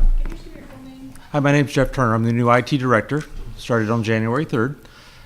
So we're looking at that. It would not be in effect till next year at budget season if we can get a position for that. But right now we have one network engineer who oversees all our incoming traffic, our endpoints for all our machines, and speaking to schools, some of the larger school systems do have a information security person. Most people at school systems do not have a full-time security system. But that's what the tech people are for, right? I mean, The tech people are technician ones. They're very much in the classrooms, and they're doing repairs on the first layer. So that would be exactly what Superintendent was talking about. Smart boards, Chromebooks, desktops, things of that nature. They're not IT technical to that point. how many people do you have? We have 4 techs for 5 schools. 4 techs And for then we 5 have schools. one technician 2 who oversees Google internal networking with our systems. Who are you reporting to? Directly to mayor? No, he reports to No. the To They superintendent. report to the school superintendent. So you don't have information security people. No, sir. Not at this time. I suggest you start looking for one. Well, we have to do it in a budget process, so it's not something we can just go out and hire Train the ones somebody. that you have. They'll be happy to learn it because that's a skill that pays a lot of money nowadays. I don't disagree. That's what I have. Thank you, Sal. Yep, thank you. Mr. Mayor? Yep. Hang on one second. Chris, Joe has a question, and then we'll go to Chris. Okay, sure. Joe? Two things. The Board of Ed, it's 70% of the town's budget. Get asked a lot of questions. You got put on the hot seat every single year, because I've sat there with you, and the superintendent, her staff. An interesting minor note of what they have to do is that in the Board of Ed budget line, there is a need for $13,000 worth of security, because we now have to have a police officer at every full board meeting. And that's an indication of the issues around the country. And listen, we have some strong-willed parents in this district, but everything here has been passionate, but professional, courteous by them. And there's a stress on being a Board of Ed member or an administrative staff in these schools that we don't even see over here at the council side because of what you folks do. And that small $13,000 says a lot about, unfortunately, because that's a brand new item that was never there before, ever. So that goes to the effort you guys put out. On that note, Superintendent DeCorpo, you have some of your administrative staff we know, but I'd appreciate if you introduce our principals who are also, don't get it, we used to ask them questions years ago, and I'm sure they missed that. But there are some new ones that a lot of people don't know, and I'd appreciate if you just introduce them to the Board of Finance and Council. Sure, may I do that? Absolutely. Okay. So you've met Jeff Turner. He is our new IT director for New Milford Public Schools. To the far left is Holly Hollander. She is our new assistant superintendent. Mr. Matthew Cunningham, our director of facilities and maintenance. He's new to us also.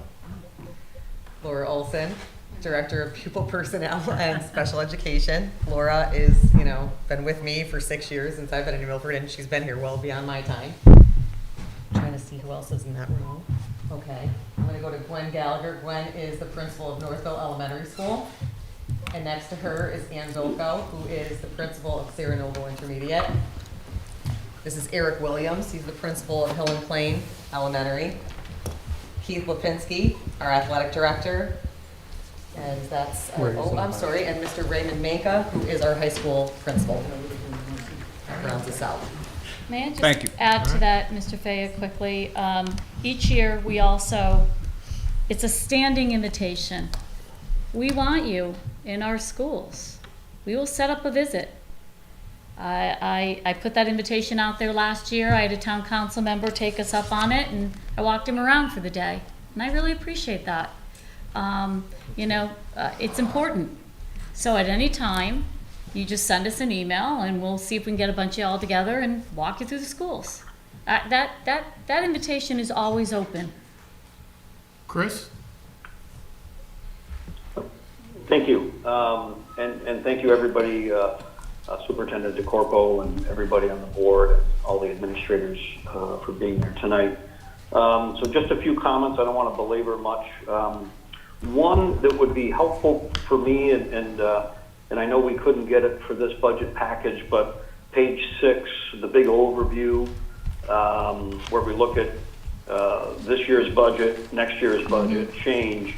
If we had a way of either doing a forecast on where we're going to be and this year, we know what's budgeted, but where do we think we're going to end up, or where are we year to date, say end of January or something.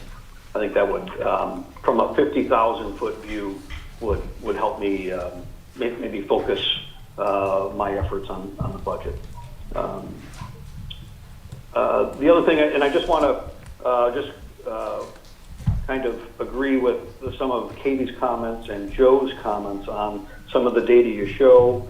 I think a per pupil spending trend over a number of years is helpful, and I think,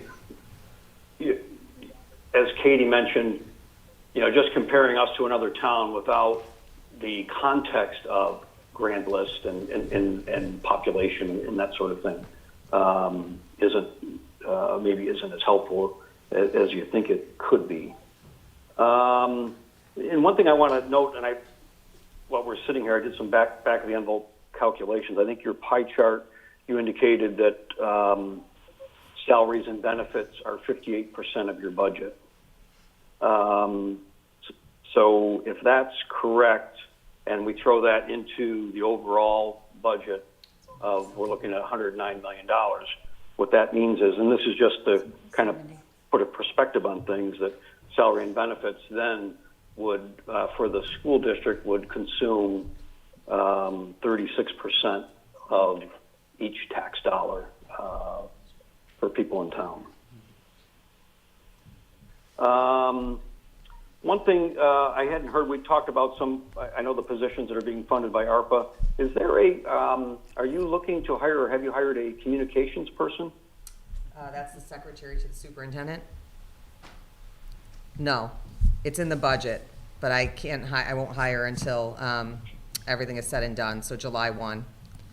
That position, to be clear, just that position is very important to me. In most offices, I think especially in the town office, there's at least 2.5 positions, a half that focuses on communication and 2 secretarial positions. In my office, I have, there's a 1.0 secretary who is 0.5 to the Board of Education and 0.5 to me. So on a daily basis, she's fielding and she's amazing, but there's no one to cross-train in my office. I've had a high demand for communication. You know, I would love to be all over Twitter. I'd love to have a social media presence. It's very difficult. Communication, as you know, is one of the most essential components of quality leadership, particularly when we've been dealing with sensitive and controversial topics and information during COVID-19. And we need a full-blown communication plan. And this person would be a part of that. They would also be a part of attending board meetings, subcommittee meetings, taking notes for the board, transitioning. So if and when the time comes when that secretary in my office decides she no longer wants to be working for New Milford Public Schools for whatever reason, that we have someone who's able to fill in her absence. After 3:30 every day, this person is so dedicated that they are on call, and it's not about this person. I'll make it very clear. Technically, after 3:30, if I have any needs or anything comes up, it would be on me, or it would be on Ms. Fallenbach to make that work. Things have gotten very complicated and complex, and my office deserves to have another person to respond to the community in an effective, efficient manner, to respond to the schools as they need it beyond 3:30, and to really enhance some of the systems that we need enhanced, specific to communication and our crisis planning. Okay, great, thank you. Am I interpreting what you said correctly, that this is kind of one step in an overall larger communications plan? And if that's true, can you shed some light on what that larger plan might look like? I'm guessing in out years? Sure. So the first thing that we would do is we need to work on, we're working on our crisis plan. And so our district crisis plan needs a readily available communication section, so that when it's not a drill, even though we'd be using it for practice sessions, everyone would know who speaks for the district, where everyone is stationed, how to communicate with one another within that plan, and the backup and the communication from me to them in crisis. The social media presence and the direct connection to news reporters. That's a big deal, having a close relationship with the media. Mm-hmm. There's requests that come in several times a day with deadlines, and the information is critical to them, and it's important that we're getting the information out that they're requesting and that it's comprehensive. Right now, when requests come in, we're doing our best to meet them, but we can't always. You know, it's really tough, and we've had a lot of turnover in central office. I just introduced almost a full new staff, and I still have an open position. And when a position is vacated in central office, it's the superintendent and the assistant superintendent who take over that role. It's not like when you lose a town official who's in charge of a specific, has the responsibility of a specific town office, like the police chief. You wouldn't have, if he were to leave, you wouldn't have, your chief officer stepping into that role. It's very different on the school side. And I've managed to make it through a lot of transitions here and keep everything going. But we need to enhance our current practices, and the communication plan would do just that. It would allow us to blast out in short order, things from every office, and really showcase our district. My primary vision in the future is to be able to have pamphlets on the school district that's demonstrating the effectiveness of how we run and all the great things that we do, and get them in the hands of real estate agents and get, more people moving into New Milford and buying houses with small children. Right now, we're not at any place to do that. We're putting out a newsletter, we tweet once in a while, and we're doing everything we can to get information out. But, you wouldn't know all the places I am because I can't stop and tweet. I can't. So, yeah, and since we're in a budget meeting, so I'm thinking about the costs associated with that. So going forward, say next year, year after, are you envisioning hiring more people and having, what would the total cost of this program be, do you think? No, so this is the only position that we know we're going to need. $37,259. It's in the secretarial bargaining unit, and we have an agreement with the secretaries union. Okay. It's one position, and it's going to support all the schools and every district office as well as my office. Okay, great, thank you. One other comment on the 5-year capital plan, and I know, look, this is how it's been done forever, but to me, a capital plan that's not in the budget isn't really a plan. And I know you're not going to all of a sudden one year be able to throw it in the budget either. So I hope we have a lot of smart people in the room tonight. I hope going forward we can come up with a better way to get the right capital budgeted at the right time. Can I comment on that? I think that's important. Yep. Without,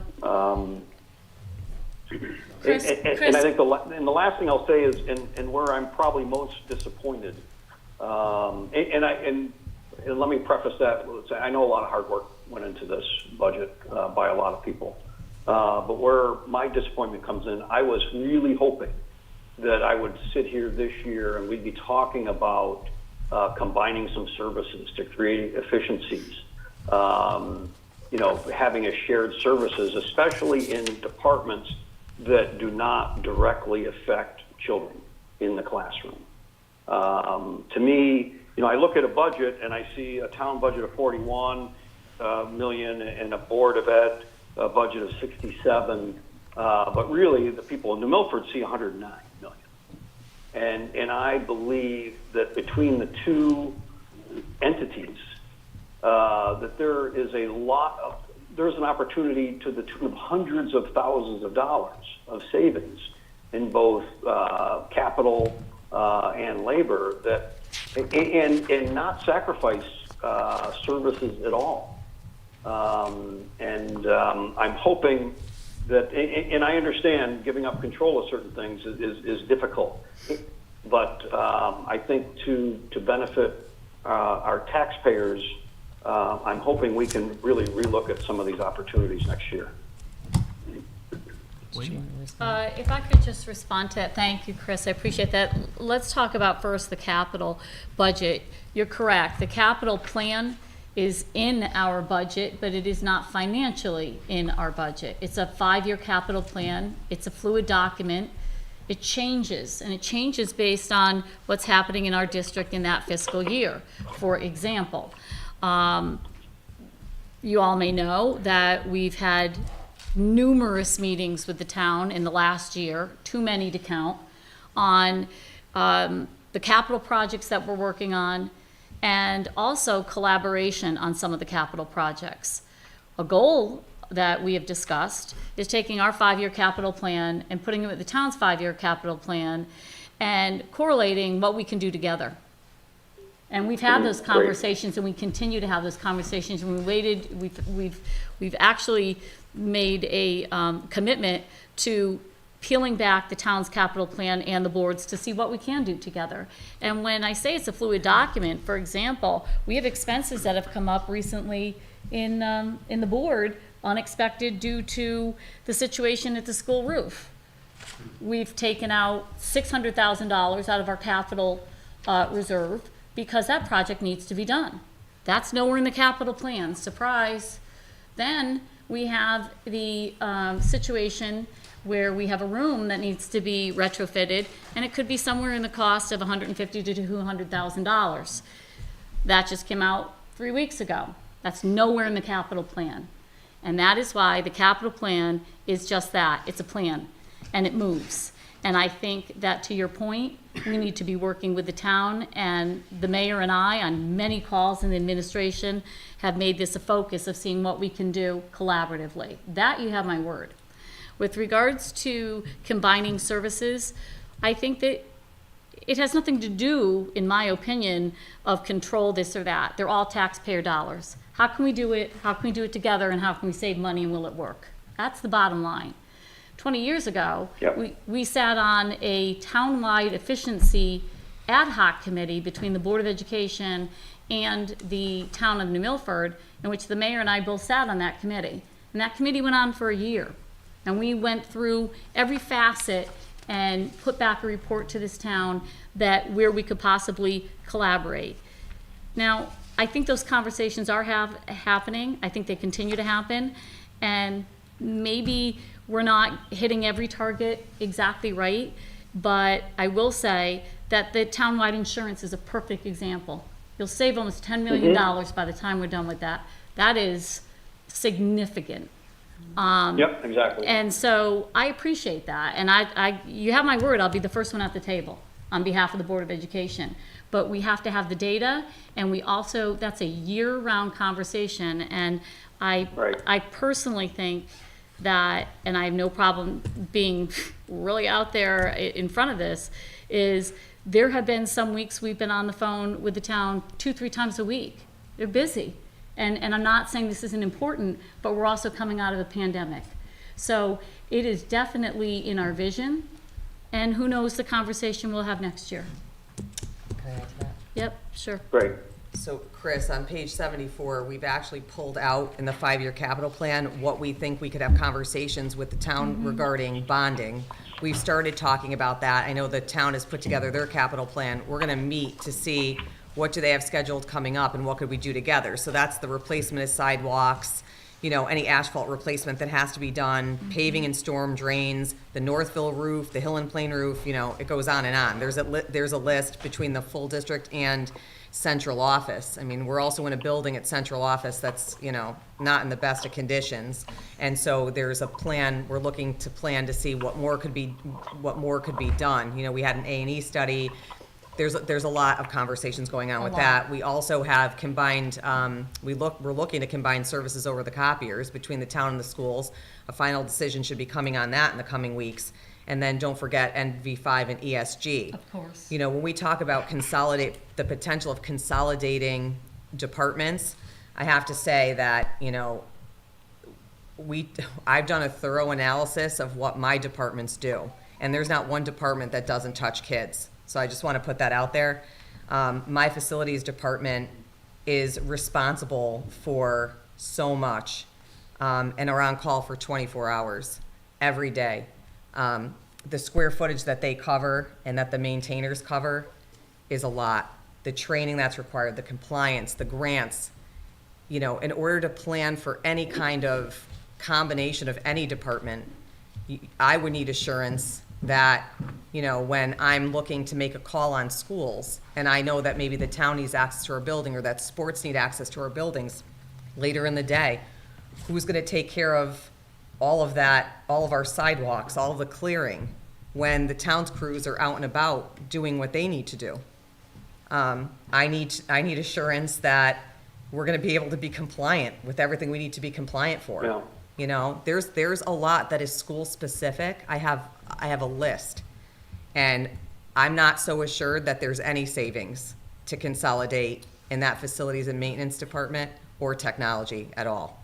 But I would need that assurance that everything would be able to go as planned and that we would be able to have a system that we would be assured would work in the event that I needed to open buildings or if there were an emergency. And right now, this person, the people who are in those positions at the district level are in charge of multi-million-dollar projects, probably more than any other town in the state of Connecticut. And a lot of that has come out of joint projects that we've had to do because they've gone untouched for so long. The town's come into funding. It's been incredibly planful, but in some cases reactive planful. You can't do this without long-term planning and assurance, so. But we've had the conversation, we started the conversation, and, you know, neither side was in a position to plan like that right now. So I think one of the things, so Chris. And I certainly appreciate what you're saying, and I appreciate your position on that. And, it would not be my intention that, at all, that there would be any drop-off in getting sidewalks cleared, certainly not getting buildings open, nothing like that. But and maybe it's more on the administrative level, not the boots on the ground level as well, where I think the savings really are. But and that's not the type of thing you sit down and plan, certainly during a budget season. So That's it. you know, I would like to see if, I don't know if we put a subcommittee together or something between the town and the schools to look at this, get some data, and try and see if we can work something out, dip our toe in the water in one area anyways. And I know it's a complicated thing, but I don't think it's an impossible thing. And I think that there's enough money there to save the taxpayers that it's really worth putting some effort into.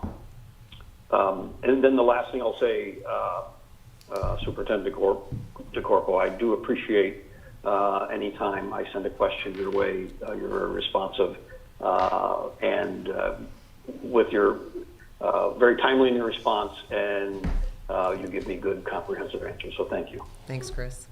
Okay. Walter? Yeah, just quickly, I want to go back to the school health, school-based health clinics. From my understanding, you're saying that's going to be self-sustaining? Yes. Yes. Okay, and I would guess that's a mix between private pay and Medicaid. And so if the Medicaid population goes up, that may not become self-sustaining. I also know that the state is supplying some of the towns with that. Have you pursued that at all? I have. I actually reached out to Senator Minor and Buckby on several occasions. I've only heard from their secretary, who said they would pass on the information. I do think that bill is now moving. I've asked for them to represent New Milford. We're in a very good position because we have the funding from ESSER set up. I need him to go in there and fight for New Milford to get a piece of that funding if the governor is going to afford for that to happen out of the session, because we're positioned to do that. The mayor had signed agreements. I know the director of the youth agency signed an agreement, Lisa Morrissey, saying like a letter of support, not an agreement, a letter of support. And all that was passed on, and I know the mayor, I had sent him a copy of the 2 letters that were sent, and I asked him to directly, connect with those individuals to see if they were going to, advocate up in the session for us. I don't know if you have an update, Mr. Mayor, but I certainly have not received one. Last I've heard is they're in session and they're doing whatever they do up there. It's on their agenda, But that's a great question. Absolutely. The other thing, and this sort of brings it back a little Right. bit, the 2.92% increase year over year. Can you just ballpark how much of that increase is actually due to contractual increases that you have no control over? What do you think, Anthony? Ballpark, it doesn't have to be the penny. I have 4 of the bargaining units. Contractual, just salary based, or you mean No, just contractual including? overall, because I understand the 4 union contracts and the like. But that's just the but, ones Your renegotiated. bus contract, there's other things, the mandate for a Spanish teacher because of the number of Spanish-speaking students, those types of things. How much of that 2.9 is actually not really within your discretion? Let me put it that way. When you say contractual, you're talking about employee contractual or all contractual? Everything. That's what I thought he was asking. That would go into salary, benefits, and also the contractual increase in that line item. So if you take the salary, the benefit line, because that's part and parcel, add those 2 lines together, and then go into the professional services, because automatically you're looking at the 3% in the transportation supplies. and supplies of a $4 million line item hit at 3%. then you're gonna add all that in together. I mean, Yeah, well, just doing the salaries alone, it's probably somewhere around 40% of that 2.9, salaries if not more. at least, the salaries alone are almost a million.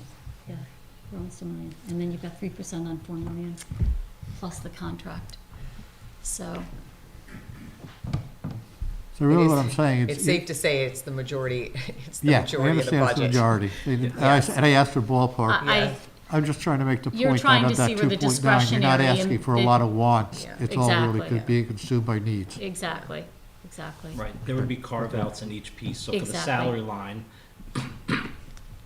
excuse me, sorry, the $953,000, you'd have to then carve out these drivers that are new positions Exactly. to get the real base contractual, and do that for each one of these major object codes. Yeah.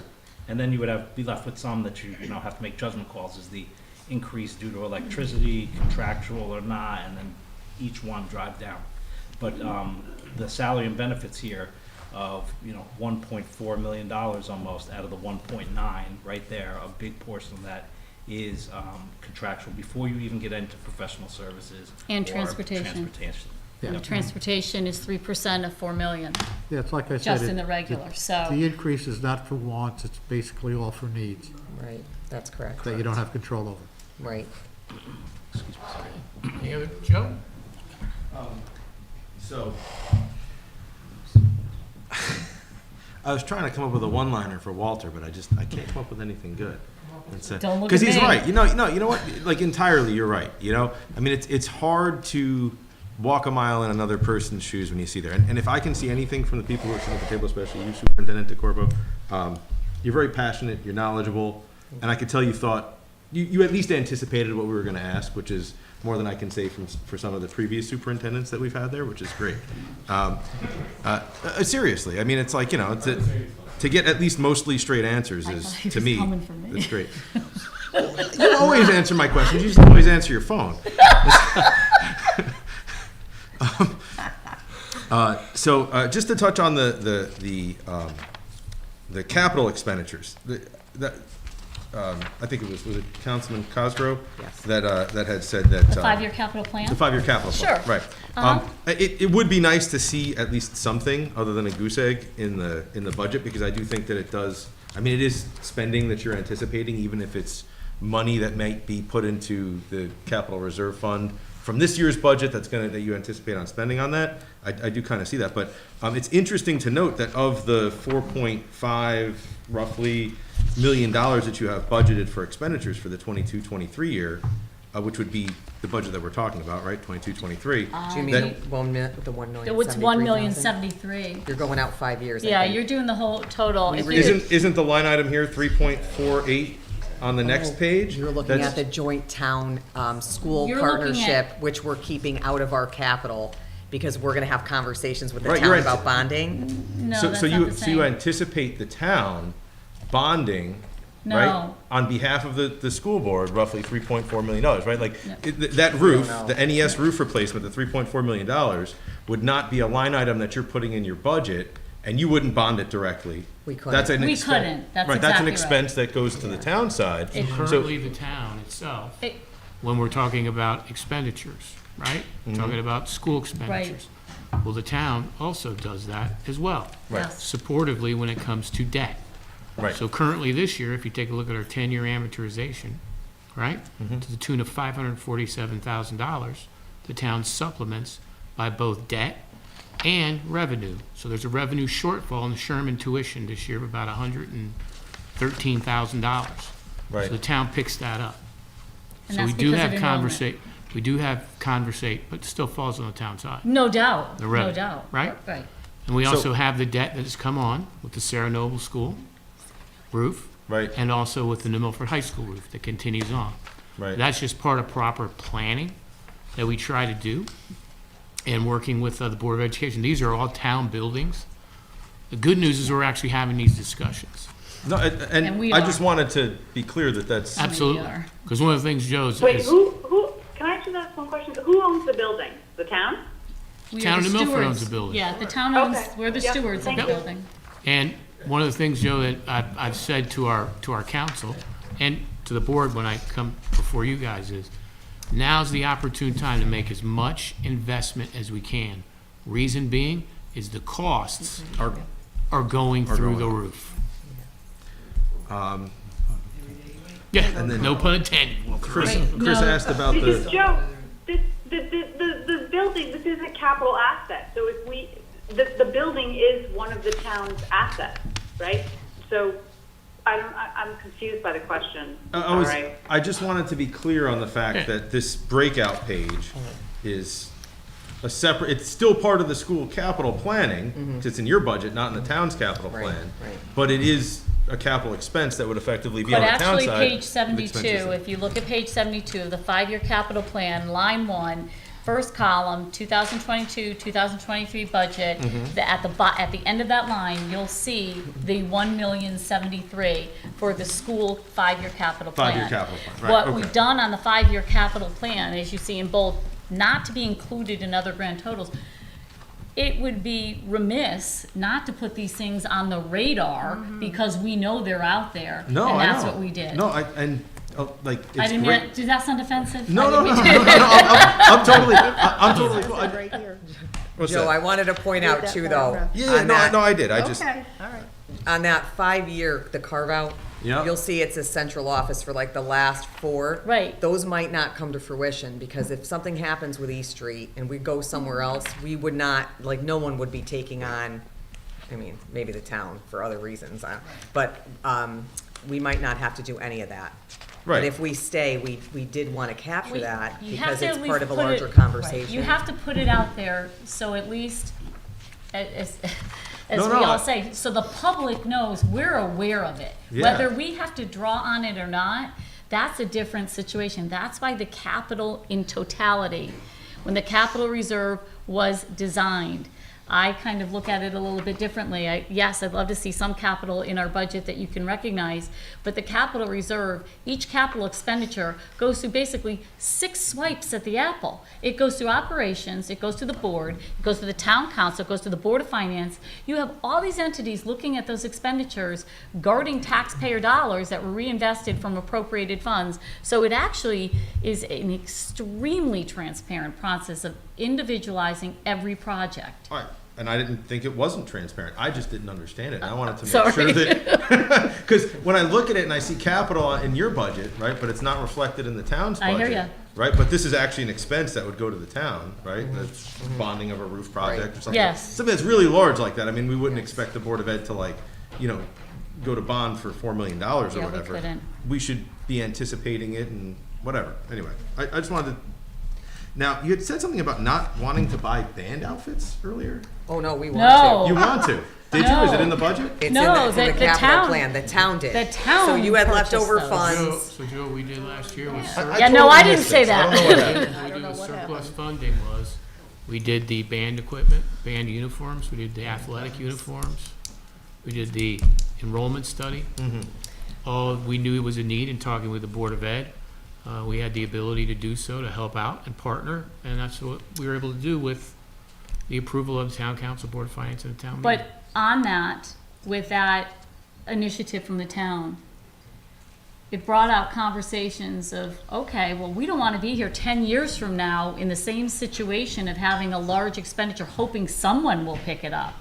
So how do you identify building towards the replenishment of that? That's why you see it separated that way. And our uniforms were in a really bad way Very for bad. certain sports, and we want our kids to represent New Milford with pride. No, yeah, And so we're it's- trying to just chunk it. It's so another that one of we, those. It's you know, another one of those silly things like the cycle. parking for the high school students. Like, I just think that like things like that, like we really shouldn't be deliberating about so much. You know, I mean, I know like $40,000. It sounds like a lot of money, but again, like Councilman Fiala said, like, what's $40,000 in the grand scheme of things if you're hiring the guy to plow the road and paint the lines anyway? It's not, you're not talking about huge things. Just on a complete sidebar, away from the budget for a minute. One thing that I love and at the same time kind of irks me is that I do, both my kids that go to the schools get Chromebooks, right? But maybe it's just me, but I can't really, like, I don't have parental access on those the same way that I have with my Microsoft laptops, right? So what I've ended up having to do is, I have my daughter, I have her Google account with the school linked through her home laptop so that I can monitor, I mean, she's, you know, she's 10, but at the same time, I want to be able to control when she's on it, when she's off it. I don't want her waking up at 6 o'clock in the morning and going and playing video games like I caught them doing a few times, right? Like, you know, they can be kids for a couple of hours in the morning without being on devices, right? Is that something that can be addressed by the schools, where parents could get an access code? Like, is that something that I just didn't ask the right person for? Go ahead. Go ahead, Jeff. You want me to come up, or? Come on up. Come on down. We actually talked about that today. We use a program called Go Guardian, Mm-hmm. and one of the extra points of it that they are adding Okay. is the fact, and this is something I've looked into for about a year at previous districts, but we have our filters at the beginning of our internet and at the end, using something called eyeballs. But allowing parents that access through Go Guardian, which is a program we're already using at other levels, but not for the filter. Okay. That is something I am working on. I actually talked to them today. So it's something I'm hoping to implement on July 1st. Right. I don't have a yes yet. I haven't seen the cost yet, but I think it will be something that we will be able to give the parents as an access. Cool, because that was just one of the, like, you know, I don't need my. No, absolutely. Katie? Just an extra My layer. kindergartner, you know, going on YouTube and all of a sudden he's surfing through, you know, war videos from the Ukraine now, Well, right? you- How could it possibly be? Katie? Yes, I want to say thanks Thank you. to all Thank of you. you and everybody here, their questions. And one of the items you kind of touched on already was the combining of resources to make things easier, maybe less expensive also, but more efficient for both the town and you said that there's a lot of things that don't seem to gel as a combination, but I know this has come up before, and Wendy, you'll remember this, is IT, okay? It's one of the biggest expenses, and we have an expert here who has already pointed out to us at the council and many other ways, we need to have more security than we have. I understand you need to have people in each school to run around and take care of the things that break. That's true anywhere. But that also goes in with the communication, which you have added someone in, and certainly, aside from yourself, which you should be able to get things out and brag about what's going on, because it would help to bring people here. But in general, just communication. So we have a great way of doing it for the town, I think. People know, and you know, they're watching us now. This is something we never had before. But I think this is where you really have to think about letting go, because I know the town has asked, and I know in the past, and some of you that are in those positions weren't here then, has resisted from the board side. And I think that it's time to get into the 21st century and realize that a combination of the brains behind this type of thing and the efficiencies involved would greatly increase and take away some of these problems, and also probably cost less money. It's not just about the funding. So I would hope that going forward in this new relationship we have with the roof issues and other things and band uniforms, that that's something that can come up. And I know things are busy, and I understand it's really hard to talk about things that aren't right in front of you on fire. But it's something that really I would like to see as a resident, and I hear it from people in the town, I hear it from parents, that I think it is important that it come up some point and really make some headway on it. Either come to a reason why you cannot do it and make it the real reason so the public knows it, or let's get it together and save some money and do a better job.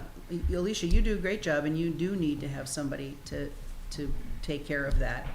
And it shouldn't have to stop at 3:30. I mean, I realize that's when school stops, but that's really silly because your job doesn't stop at 3:30, nor do any of these other people or your teachers. So I think there's a lot of collaboration that goes on, and you're all, you know, working really hard and as the people who work for the town. But it's time to like put down some of those walls, I think. And maybe facilities isn't the place. I don't, you know, I believe you what you say, but there are maybe some other areas that we could start conversations with, and it would be nice to see that, and I think the town and the parents and taxpayers would like that. So I do want to thank you for all you've put up with tonight. It's really not been that bad, but you know, I appreciate your answers. Thank you. On that note, I just wanted to add that I know there was mention about the band uniforms, and I just want to reiterate that we end up as a town, having to make these difficult choices when we chip away at the budget beyond what the Board of Ed is asking for. I have seen, I've participated in the meetings where the board has been faced with finding ways to cut $1 million. $1 million, when you've seen the contractual increases that they're responsible for. So yes, band uniforms, these amounts, they're not large amounts of money, but when you have to cut $1 million, you have to look at library books. You have to look at uniforms. You have to look at everything again and nickel and dime to piece together how you're going to make it all fit.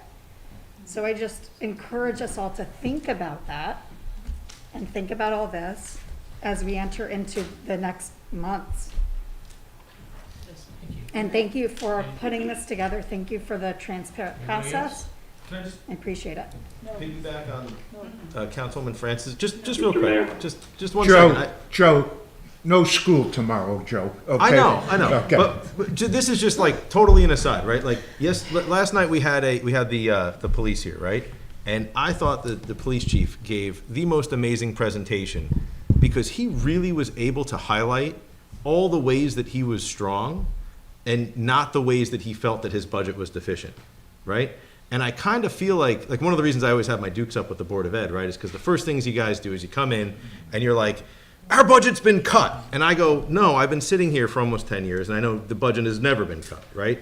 And then you say, we're in the lowest percentage increase ever. And it's like, well, but maybe we're not, right? Like, I mean, maybe if you look at the per pupil spending, we're actually midway. We're at 75% of the state and not in the bottom 1 or 2 or whatever, right? So instead of maybe highlighting those things, and this is just, so that we don't end up in this, like, and maybe we could be more collaborative if we looked at the ways we succeeded, right? That way we're focusing on successes and not failures. I mean, it's just I agree. I totally agree with you, Joe. Have we ever cut the police budget? I have no idea. I doubt it. Have we ever cut the police budget? I think we cut actually. Many years ago, I believe. Yeah, a few years ago, we did cut a bunch of the vehicles, Yeah. right? We cut the vehicles. Vehicles, yes. Yeah. But is it a cut or is it a reduction? Because you just said the word cut. That is, it's true. So you've got to use the same ruler for the same I don't know. conversation. I could go back and I could take. Do we a have look. any other pertinent questions? Just a So we can- question. Katie? Wendy, Mr. Mayor. Alicia, what you showed us in these few slides we saw up here, it would have been great if they were included in the packet, the book. And just as a personal note, let's skip these 3-ring binders going forward. I know you do them in school. I skipped but- it. Yeah, We have to have them We for the did board, give but the we don't option have for to. the original, but we Yeah. could definitely give the option for. We were given the option. and I No, didn't no, I want know that. you were, but you still do them, and that's what I'm saying, is that. Any, We do them by request. do we have anybody else that would like to address the Board of Ed? Yes, I would. Who's that? Tom? Tom? Tom, who never made I it. forgot you were there. Yes, can you hear me? We can hear Oh, you, yeah. Tom. We all have our coats on. I want to thank Superintendent DeCorpo, Chairman Fallenbach, the administration, and the board for bringing forth what I feel is a responsible budget to the taxpayer, to the town council and the Board of Finance to bring to the taxpayer. I, as fellow Councilwoman Francis said, have been speaking of collaboration for many years. I feel that we've made some great strides in the last decade. And I believe there's more to go. The pandemic probably put a slowdown on this, but I think there are many people who could help put their heads together to help find savings that won't impact privacy, any services that the school may need that would differ from what they're getting now, but to find ways that we can continue to save so we can continue to bring value back to the town, as well as more value to our student population. I, for one, will be supporting your budget as is, as I feel it was deliberative and passionately delivered tonight, and I'm going to be giving you my full support. Thank you, Tom. Thank you. Okay, anybody else? We're good. All right, so thank you, Superintendent. Thank you, Wendy. Thank you, Pete, Anthony. Thank you, all the staff back there, our Board of Ed members. Thank you, everybody. Motion to recess. Thank you, everyone. Good night. That All is in the favor? biggest frickin' thing I have motion for the Board of Finance. That's the next Tuesday evening at 7 o'clock. Till Tuesday, 7. Second by Thank you. Because it's right next to the other. It's like, oh, wow. So if you didn't bring those slides, they want.